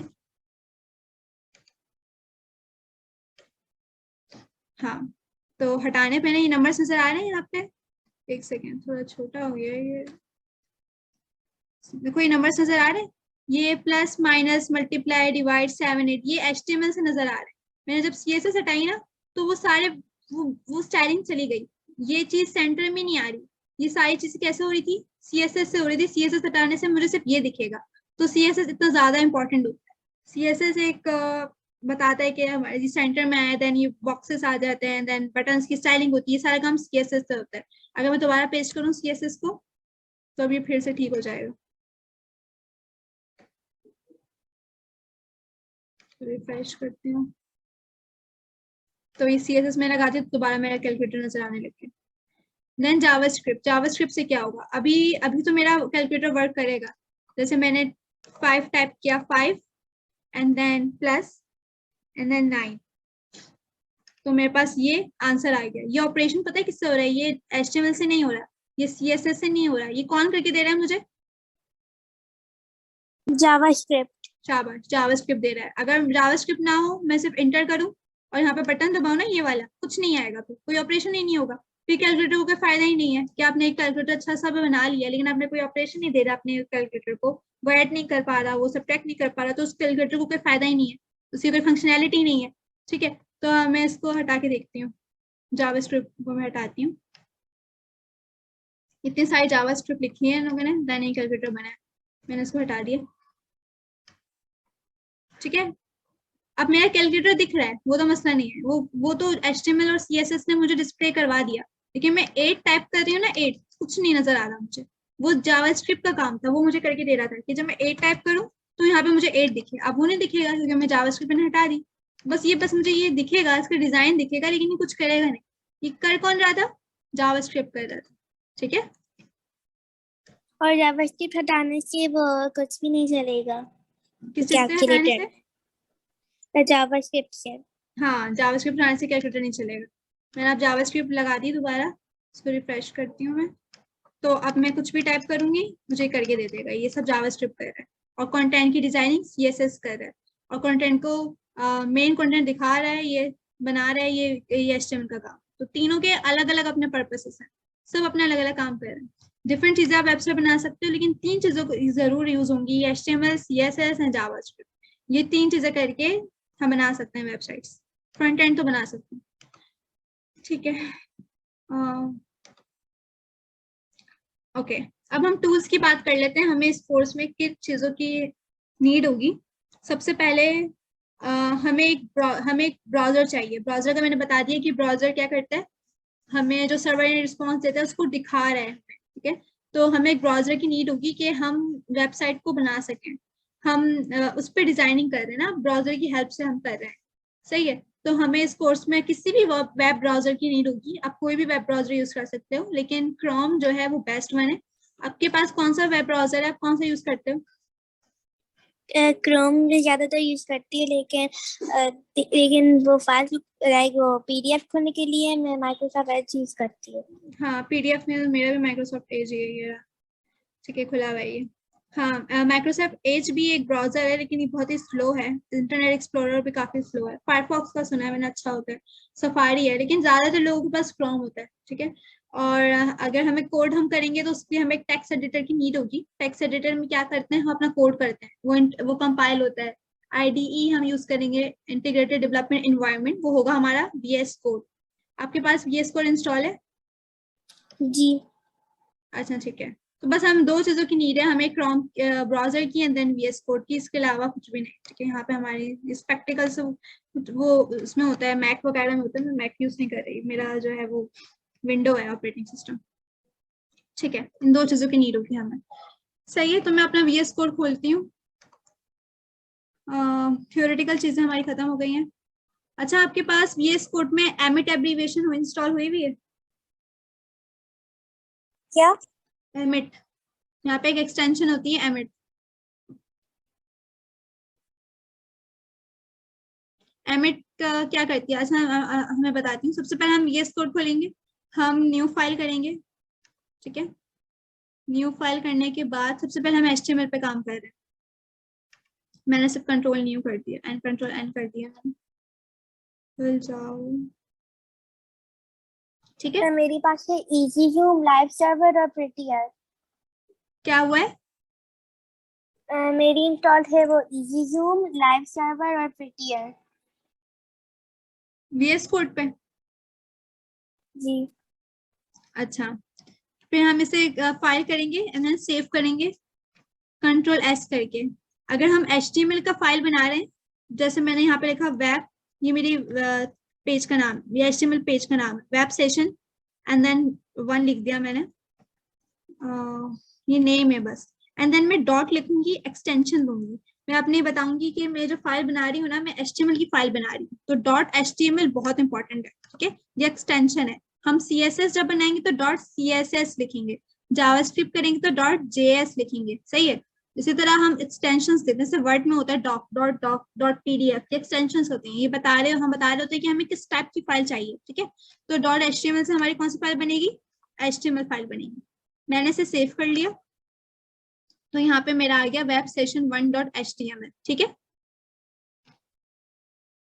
इसके साथ साथ हम ऐसे कोड करना स्टार्ट नहीं कर सकते, हमें HTML का एक असल में एक स्केलेटन होता है, एक बॉयलर प्लेट होता है, उसमें कुछ चीजें आती हैं एंड देन फिर हम अपना कोड स्टार्ट करते हैं। तो होता ये कि ज्यादातर वो स्केलेटन इस तरीके से होता है, यहाँ पे इधर है वो लास्ट में, इधर, ठीक है, ये रहा HTML स्केलेटन, ऐसा होता है। इसमें ये होता है कि हमें जो कोड करना है वो हम बॉडी के टैग के बीच में कर रहे होते हैं, ठीक है। तो आपको ये सारा टाइप करना पड़ेगा, ठीक है। टाइप करेंगे हम, इसका हर चीज का अलग पर्पस है। डॉक टाइप HTML का मतलब ये है कि हम HTML का करंट वर्जन यूज करना चाह रहे हैं, ठीक है। यहाँ पे HTML एक टैग है, इससे हम बता रहे हैं कि हम HTML यूज करना चाह रहे हैं। हेड, किसी भी डॉक्यूमेंट का हेड होता है, उसमें हम हेड में टाइटल डालते हैं, हम हेड में लिंक डालते हैं, स्टाइल शीट बनाते हैं तो हेड में डालते हैं। एंड देन बॉडी में आपका कंटेंट जाता है, जितना काम आप कर रहे हो ना वो बॉडी के बीच में जाता है सारा, सही है। एंड देन HTML का क्लोजिंग। तो ये सारी चीजें बहुत इंपॉर्टेंट है। आप अपना कोई भी काम करना स्टार्ट कर रहे हो तो आपको ये चीजें तो लिखनी पड़ेगी, एंड देन बॉडी में हम लिखना स्टार्ट करेंगे। तो अगर मैं लिखना यहाँ पे स्टार्ट करूँ, जैसे डॉक टाइप, उसने मुझे खुद दे दिया doctype HTML, and the next thing क्या होती है, HTML होता है, HTML, ठीक है। HTML के बाद क्या जाती है, हेड जाता है, हेड, एंड देन हेड में आपका टाइटल जाता है। टाइटल क्या होता है, टाइटल में The क्या, title is the name of the website. Name of the website, हाँ ये भी ठीक है, लेकिन टाइटल में जैसे यहाँ पे नजर आ रहा है cat/wikipedia, ठीक है। ये टाइटल में इन्होंने जरूर cat/wikipedia लिखा होगा, जब ये हमें नजर आ रहा है, हमें जी चीज शो हो रही है ना, ये हमें इससे हो रही है, ठीक है। जब हम जैसे यहाँ पे, मेरा सारा बंद हो गया क्या, जैसे यहाँ पे जावास्क्रिप्ट कैलकुलेटर आ रहा है, ये टाइटल इन्होंने इस पेज का टाइटल ये रखा हुआ है। पूरी वेबसाइट का एक टाइटल नहीं होता, हर जैसे एक वेबसाइट में डिफरेंट वेब पेजेस होते हैं, वो हर वेब पेज का अलग टाइटल होता है। इन्होंने अपने टाइटल ये रखा हुआ है, एक्सेप्ट पेमेंट, MDN, इस तरीके से सारे टाइटल्स होते हैं जो हमें डिस्प्ले हो रहे होते हैं। तो मैं टाइटल में अपना नाम डालती हूँ, अपने वेब पेज का नाम, लेट्स से वेब सेशन 1, ठीक है, मैंने टाइटल में डाल दिया। एंड देन टाइटल के बाद हमारा हेड क्लोज हो जाता है, हेड में बस टाइटल आता है, और भी चीजें आती हैं वो बाद में देखेंगे। एंड देन फिर आती है बॉडी का टैग आता है। बॉडी के टैग में हम अपना कंटेंट लिखते हैं, सारा का सारा जो भी हमें लिखना है, हमें पैराग्राफ बनाने हैं, हमें बटन्स बनाने हैं, हमें लिस्ट बनानी है, जो चीजें बनानी है वो हम कहाँ लिखते हैं, बॉडी के टेक्स्ट के बीच में लिखते हैं, ठीक है। ये समझ आ गया जी। अच्छा, हम बहुत मुश्किल हो जाता है कि हम बार बार हम काफी काम करेंगे और दोबारा दोबारा डॉक टाइप HTML लिख रहे हैं, HTML लिख रहे हैं, हेड लिख रहे हैं, बॉडी लिख रहे हैं, ये बॉयलर प्लेट बनाना बार बार मुश्किल हो जाता है। तो विजुअल स्टूडियो कोड पे एक एब्रीवेशन होती है, सॉरी एक एक्सटेंशन होती है, एक्सटेंशन होती है, वो यहाँ से आती है, इसको हम क्लिक करते हैं और यहाँ हम सर्च करते हैं, एक्सटेंशन का नाम है एमिट। मैंने इंस्टॉल की हुई है पहले से, आपने की हुई है, चेक करो।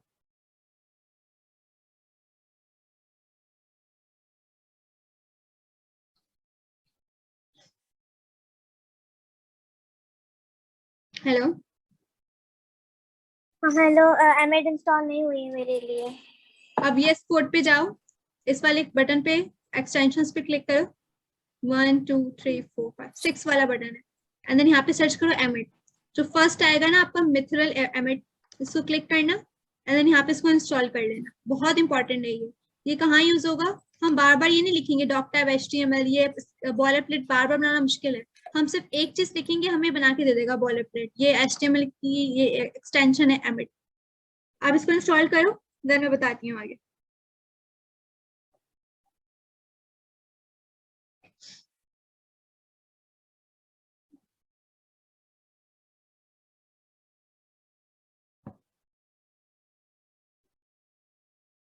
इंस्टॉल हो गया। हो गया, इसको आप क्लोज कर दो।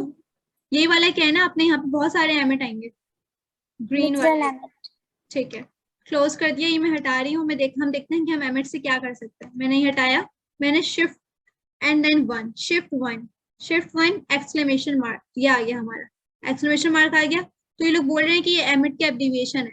जब मैं इसे क्लिक करूंगी ना, तो ये हमारा इन्होंने खुद बना के दे दिया। इन्होंने खुद डॉक टैब एचटीएमएल डाल दिया, इन्होंने हेड बना दिया, मेटा टेक्स्ट भी दे दिया। मेटा का भी काम होता है आगे। यहाँ पे टाइटल भी दे दिया, हेड दे दिया, बॉडी दे दिया। तो मुझे इसको बनाने की नीड नहीं थी। मैंने क्या किया, सिर्फ जब भी हम एचटीएमएल की फाइल बनाएंगे, हम एक्सटेंशन देंगे .html एंड देन हम इसको एक्सक्लेमेशन करेंगे, इंटर करेंगे, हमारी ये चीज आ जाएगी। सारा काम हम कहाँ करेंगे, बॉडी की टेक्स्ट के बीच में करेंगे। एंड टाइटल इन्होंने बाय डिफॉल्ट डॉक्यूमेंट डाला हुआ है, हम अपना टाइटल डाल सकते हैं यहाँ पे।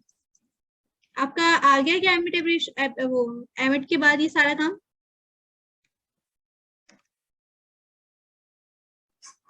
मैं अभी कर रही हूँ। हाँ करो, एक्सक्लेमेशन एंड देन क्लिक करेंगे तो हमारे बॉयलर प्लेट रेडीमेड हमें मिल जाएगा।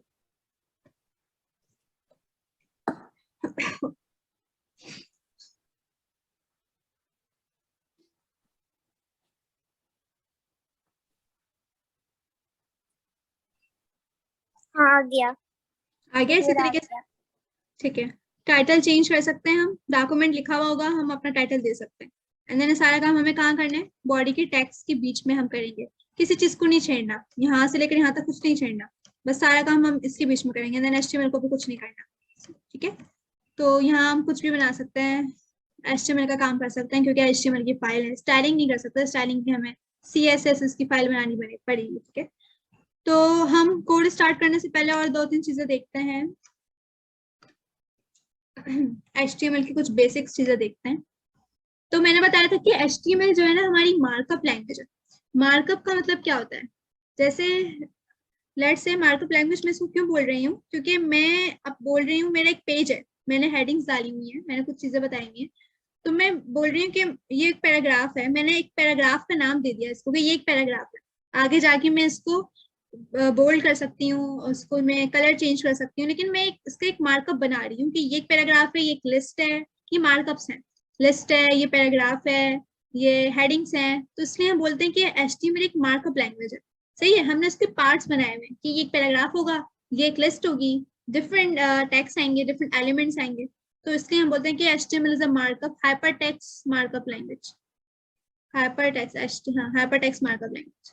ओके, एंड देन हमारे पास HTML एलिमेंट्स होते हैं और HTML टैग्स होते हैं। HTML एलिमेंट्स और HTML टैग्स में डिफरेंट है कुछ। ठीक है, HTML एलिमेंट्स क्या होते हैं?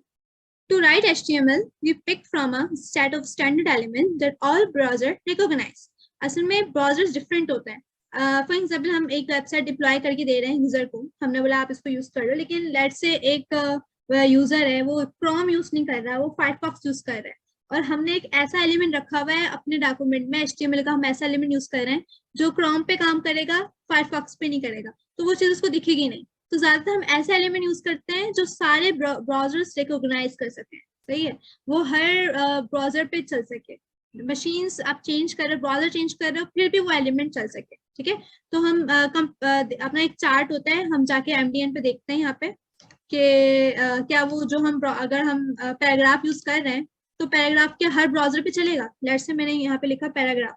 MDN क्या है, अच्छा मैं बता दूं, MDN मोज़िला डेवलपमेंट नेटवर्क है। इसमें आप रेफरेंस ले सकते हो। अगर आपको मैं पढ़ा रही हूँ, लेक्चर दे रही हूँ, उसके बाद अगर आपको कुछ चीजें देखनी है पैराग्राफ के बारे में और फर्दर रिसर्च करनी है, इन्फॉर्मेशन देखनी है, ये बहुत जबरदस्त वेबसाइट है, resources for developer by developer. इसमें आप कोई भी चीज देख सकते हो, किसी चीज की प्रैक्टिस कर सकते हो, रेफरेंस ले सकते हो उस चीज का। तो मैं इस रिसोर्स को रेकमेंड करूंगी कि आप इसको यूज करो। और भी डिफरेंट रिसोर्सेज हैं, लेकिन MDN बेस्ट है। ठीक है, लेट्स से कैसे यूज कर सकती हूँ मैं MDN को, मुझे पैराग्राफ के बारे में देखना है, व्हाट इज पैराग्राफ। तो मैंने यहाँ पे लिखा पैराग्राफ, द P एलिमेंट। अब मेरे पैराग्राफ को मैं यूज करना चाहती हूँ, ठीक है, लेकिन सबसे पहले मैं देखूंगी क्या ये हर ब्राउजर पे कंपैटिबल है, कि ये क्रोम पे चलता है। इन्होंने बोला यस, क्रोम पे आपका चलेगा। इन्होंने बोला एच पे चलेगा, ग्रीन है ना, ग्रीन का मतलब चलेगा, फुल सपोर्ट देगा। फायरफॉक्स पे भी चलेगा, इंटरनेट पे भी चलेगा, ओपरा पे भी चलेगा, सफारी पे भी चलेगा, यहाँ पे हर जगह चलेगा। लेकिन कुछ ऐसे एलिमेंट्स होते हैं जो कुछ ब्राउजर्स पे नहीं चलते। तो we have to keep in mind कि हम ऐसा यूज करें जो ज्यादातर ब्राउजर में चल सके, ठीक है। अगर आप चीज यूज कर रहे हो, ऐसा नहीं कि सिर्फ क्रोम पे चल रहे हो, वो हर ब्राउजर पे चल सके, हर नहीं तो ज्यादा से ज्यादा, ठीक है, जो यूजफुल है, जो आजकल ट्रेंड पे जो ब्राउजर चल रहे हैं उसमें चले, ताकि फिर हमें आगे जाके कोई मसला ना आए, ठीक है, यूजर कोई कंप्लेन ना करे। तो ये हमें देखना है। और ये कंपैटिबिलिटी टेबल आप जाके एमडीएन से देख सकते हो कोई भी एलिमेंट यूज करने से पहले। ये पैराग्राफ तो बहुत कॉमन एलिमेंट है एचटीएमएल का। अच्छा, मैं क्या बता रही थी, मैं एलिमेंट के बारे में बता रही थी।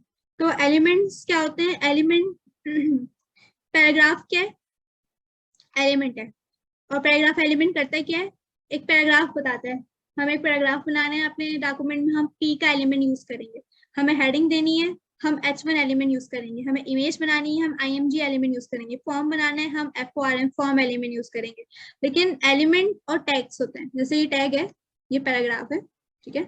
तो एलिमेंट और पैराग्राफ, एलिमेंट और टैग में क्या फर्क होता है, टैग्स जो होते हैं ना उसमें ओपनिंग एंड क्लोजिंग होती है, लेकिन एलिमेंट्स में क्लोजिंग नहीं होती। क्या बता रही हूँ मैं, जैसे लेट्स से मैंने एक पैराग्राफ बनाने में लिखा P एंड देन क्लिक कर दिया।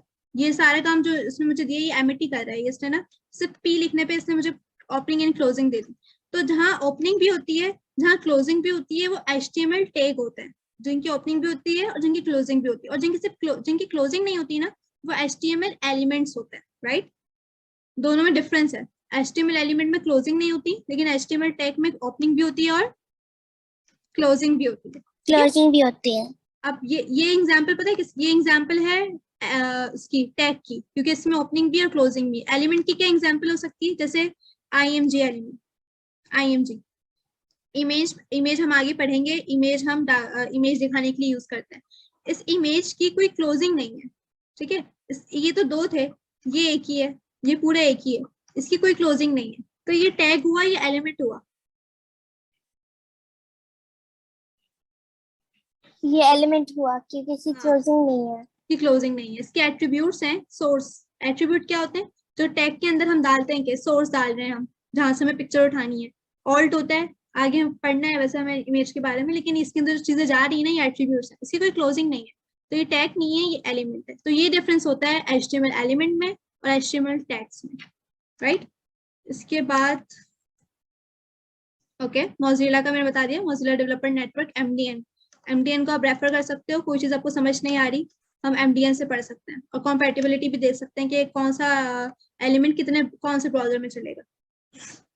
इसके बाद ठीक है, स्केलेटन के बारे में मैंने बता दिया। चलो थोड़ा सा कोड देख लेते हैं, फिर हम सेशन एंड करते हैं। हमारे यहाँ से कोडिंग स्टार्ट हो जाएगी अब, वो तो मैंने बता दिया। तो सबसे पहले मैं पैराग्राफ एलिमेंट के बारे में बता देती हूँ। पैराग्राफ एलिमेंट है हमारा, टैग नहीं है, क्योंकि हाँ ये टैग है, सॉरी एलिमेंट नहीं है। इसकी ओपनिंग भी एंड क्लोजिंग भी है। कोई पैराग्राफ मुझे देना है, लेट्स से मैं लिख रही हूँ I am learning web development, right. अच्छा, मैंने सेव कर दिया। मुझे इसको देखना है, मैंने जो लिखा पैराग्राफ मुझे शो, कहाँ से हम देखेंगे, क्लोज करेंगे इसको क्लोज करेंगे। मैंने एक फोल्डर पहले से बना के रखा था, इसमें मेरी फाइल चली जाएगी। जो मैंने जिस नाम की फाइल बनाई थी ना, देखो मैंने यहाँ पे वेब सेशन 1 के नाम से फाइल बनाई थी। तो मुझे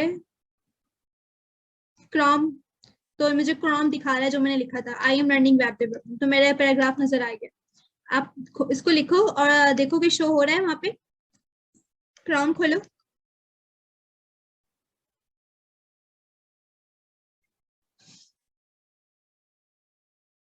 हेलो, हेलो। पैराग्राफ बनाया आपने? हाँ, मैं अभी लिख रही हूँ इसको। अच्छा, पैराग्राफ्स क्या होते हैं? पैराग्राफ सिंपल, हम इंग्लिश डिफरेंट हम पढ़ते हैं स्कूल में। पैराग्राफ एक टेक्स्ट होता है, कोई भी हम टेक्स्ट देते हैं, ग्रुप ऑफ वर्ड्स या डिफरेंट पैराग्राफ, जैसे एक हेडिंग के 2-3 पैराग्राफ्स होते हैं। तो सिंपल पैराग्राफ, यहाँ पे भी वेब डेवलपमेंट में भी HTML भी एक पैराग्राफ में हम यूज कर सकते हैं। हम एक पैराग्राफ और दे सकते हैं इसके बाद, जैसे it is Saturday, sorry today Saturday. मैंने 2 पैराग्राफ्स बना लिए। एक मैंने बनाया I am learning web development, और एक पैराग्राफ मैंने बना दिया टुडे सैटरडे ठीक है, तो आपके डिफरेंट बहुत सारे पैराग्राफ्स भी हो सकते हैं। मैं एक पैराग्राफ और बना सकती हूँ, जैसे इट इज 7:38 PM नाउ। ठीक है, तो हम बहुत सारे पैराग्राफ्स बना सकते हैं। मैंने इसे सेव किया, देन देखा मैंने यहाँ पे, मैंने इसे रिफ्रेश किया तो यहाँ पे आ गया, I am learning web development, today Saturday, it is 7:38 PM now. सही, आपका आ गया ये?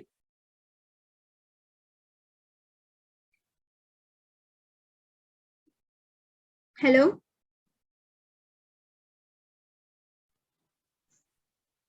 हेलो, आ गया आपने हाँ पैराग्राफ? खुल गया जी।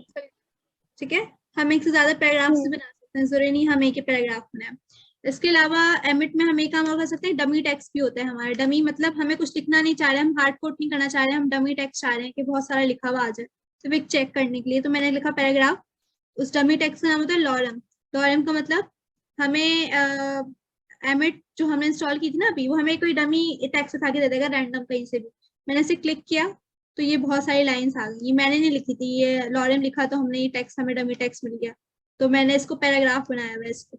ठीक है, तो ये मेरा पैराग्राफ है। तो जब मैंने इसे देखा यहाँ पे, तो मेरा यहाँ पे एक पैराग्राफ और आ गया लॉरेम, और देन ये सारी लाइन जो मैंने लिखी थी वो यहाँ पे आ गई।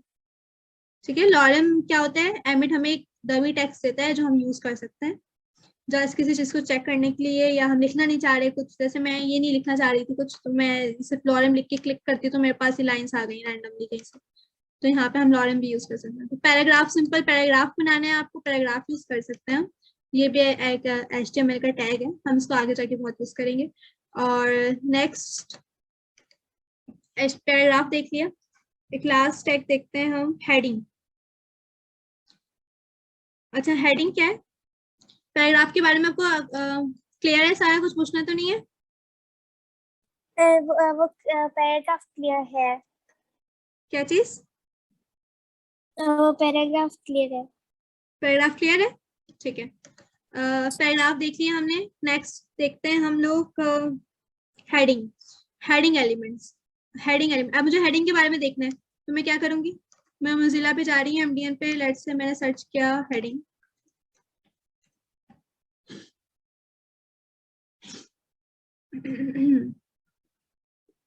तो मल्टीपल टाइप्स की हेडिंग होती है, हर हेडिंग की डिफरेंट साइज है।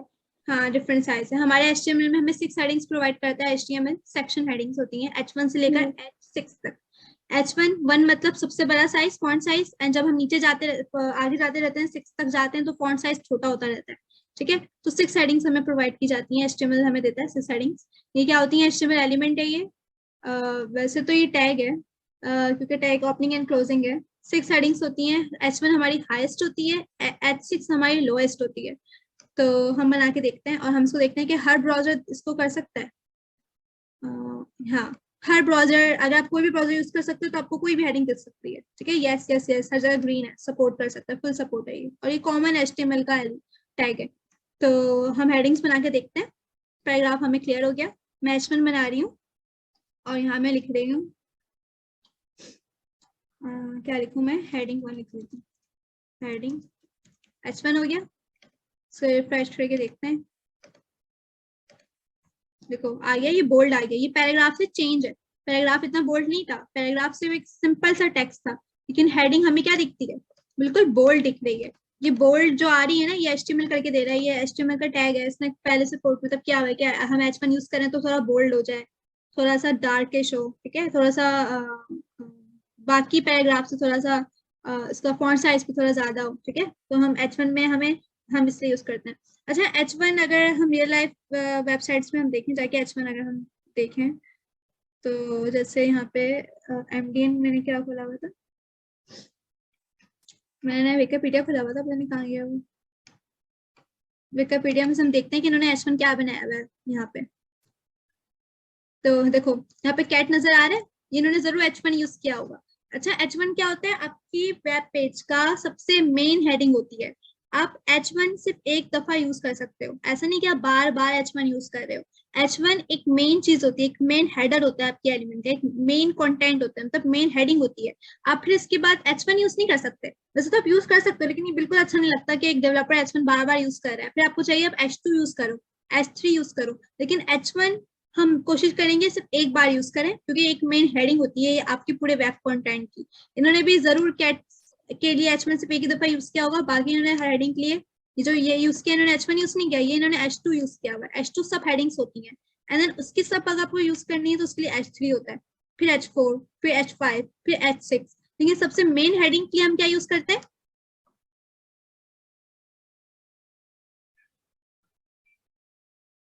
Hello hello. मेन हेडिंग के लिए हम क्या यूज करते हैं? H1, H2 या H3 या H4 या H5 या H6, कौन सा हेडिंग यूज करते हैं? H1। शाबाश, H1। और हम एक से ज्यादा H1 यूज कर सकते हैं? नहीं। नहीं, हमें चाहिए कि हम एक बार ही H1 यूज करें, क्योंकि वो मेन हेडिंग होती है। ठीक है, तो H1 ऐसा होता है, सबसे बड़ा होता है। देन हम H2 भी यूज कर सकते हैं, H2 थोड़ा छोटा होगा, मैं इसको दे रही हूँ हेडिंग 2, एंड देन मैं H3 दे रही हूँ हेडिंग 3, मैं H4 दे रही हूँ हेडिंग 4। हम डिफरेंस देख लेते हैं कि सब में क्या डिफरेंस आ रहा है। देन मैं H5 देती हूँ, H5 से छोटा होगा हेडिंग 5, एंड देन लास्ट रह गया H6। H7 कुछ नहीं होता, H6 होता है हेडिंग 6, राइट। मैंने ये हेडिंग्स बना ली। अब हम देखते हैं क्या डिफरेंस आ रहा है। सही है, देखो ये लग रहा है कि एक पिरामिड या इस तरह से कुछ बन गया है। यहाँ पे सबसे बड़ा H1, उससे छोटा H2, उससे छोटा H3, उससे छोटा H4, H5, and then H6। समझ आ गई? आप साथ साथ कर रहे हो इसको? जी। ठीक, तो बस हम सेशन एंड करते हैं, काफी लेट हो गया। तो मैंने आपको पैराग्राफ के बारे में बताया। पैराग्राफ में आपका सिंपल टेक्स्ट आता है, एंड देन हेडिंग्स के बारे में बताया। 6 टाइप की हेडिंग्स HTML हमें प्रोवाइड करता है। H1 आपकी मेन हेडिंग होती है, H6 सबसे छोटी हेडिंग होती है। हमें चाहिए हम कंटेंट में सिर्फ H1 यूज करें एक दफा, उससे ज्यादा हम यूज ना करें। हम नीचे जितना जाते रहते हैं, आपको कंटेंट की बोल्डनेस और फॉन्ट साइज उतना छोटा होता रहता है, और ये काफी यूजफुल है हेडिंग। सही है, तो हमने दो एलिमेंट पढ़े, एक पैराग्राफ एंड देन हेडिंग्स। बाकी हमने 3D पढ़ी। मैं आपकी गूगल क्लासरूम बनाऊंगी, अभी बना रही हूँ मैं, ठीक है, अभी बनाती हूँ। आप उसको ज्वाइन करोगे, सही है। मैं वेब सेशन 1 के नाम से मटेरियल डालूंगी, जो मैंने स्लाइड्स बनाई थी ना यहाँ पे, जो मैं दिखा रही हूँ यहाँ पे, आप सारा उसमें सारे पोस्ट कर दूंगी। आप उसको रीड करो, रीड करने के बाद देखो, एंड देन जो समझ नहीं आ रहा मुझे क्लास कमेंट कर दो या व्हाट्सएप पे मैसेज कर देना मुझे। और इसके अलावा ये है कि अभी मैं असाइनमेंट नहीं दे रही, असाइनमेंट मैं हर संडे को दूंगी। अब इतना खास नहीं पढ़ाया संडे, हाँ हर संडे मुझे असाइनमेंट देना है। और मुझे क्लासरूम में मुझे पोस्ट कर दोगे, लेकिन क्लासरूम यहाँ से ज्वाइन कर लेना, ठीक है। आज के सेशन में ठीक है। कोई ऐसी बात जो समझ नहीं आई मुझे बता दो। कोई क्वेश्चन? वो वेब टैग्स जैसे लाइक लाइक कौन सी चीजें जिस मुझे समझ नहीं आ रही कि कौन सी चीजें जिसकी वो क्लोजिंग नहीं है, मुझे वो समझ नहीं आ रहा है। किसकी चीज क्या नहीं है? लाइक वो वेब टैग्स। हाइपरटेक्स्ट? आप मुझसे पूछ रही हो कि हम HTML यूज क्यों करते हैं? नहीं, वो टैग्स लाइक वो VS कोड में वो टैग्स होते हैं जिसकी क्लोजिंग नहीं है, मुझे वो समझ नहीं आ रही ये है। वाले टैग समझ नहीं आ रहा? ये हेड बॉडी वाले? नहीं, लाइक वो जैसे आपने लिखा था वो इमेज वाली। हाँ, मैं दोबारा लिख देती हूँ। इमेज वैसे हमें आगे डिटेल में पढ़ना है, लेकिन आपको क्या समझ नहीं आ रहा? मैंने IMG लिखा, ये आ गया। इसमें क्या नहीं समझ आ रहा? कि कई कोड्स की वो क्लोजिंग क्यों नहीं होती है। अच्छा, क्लोजिंग क्यों नहीं होती है? देखो, हर चीज को एट्रीब्यूट के हिसाब से डिजाइन किया हुआ है। अगर मल्टीपल एट्रीब्यूट्स किसी है, कोई ऐसा टैग है जिसमें आपके एट्रीब्यूट्स भी जाने, तो फिर हम उसकी क्लोजिंग नहीं करते। वो सिंपल ऐसा होता है। इसमें जैसे पैराग्राफ है, इसके अंदर तो कुछ नहीं जा रहा, इसके बाहर बाहर टेक्स्ट है। इसमें ये तो नहीं जा रहा ना कि इसका सोर्स क्या है, इसका ऑल्ट क्या है, इसकी लोकेशन, कोई एट्रीब्यूट नहीं डाल रही। जहां एट्रीब्यूट जाते हैं ना, उसकी क्लोजिंग नहीं होती। वो सिंपल ऐसा होता है। लेकिन जिसके एट्रीब्यूट अंदर हम कुछ नहीं लिखते, बाहर लिखते हैं, उसकी क्लोजिंग होती है फिर, ठीक है।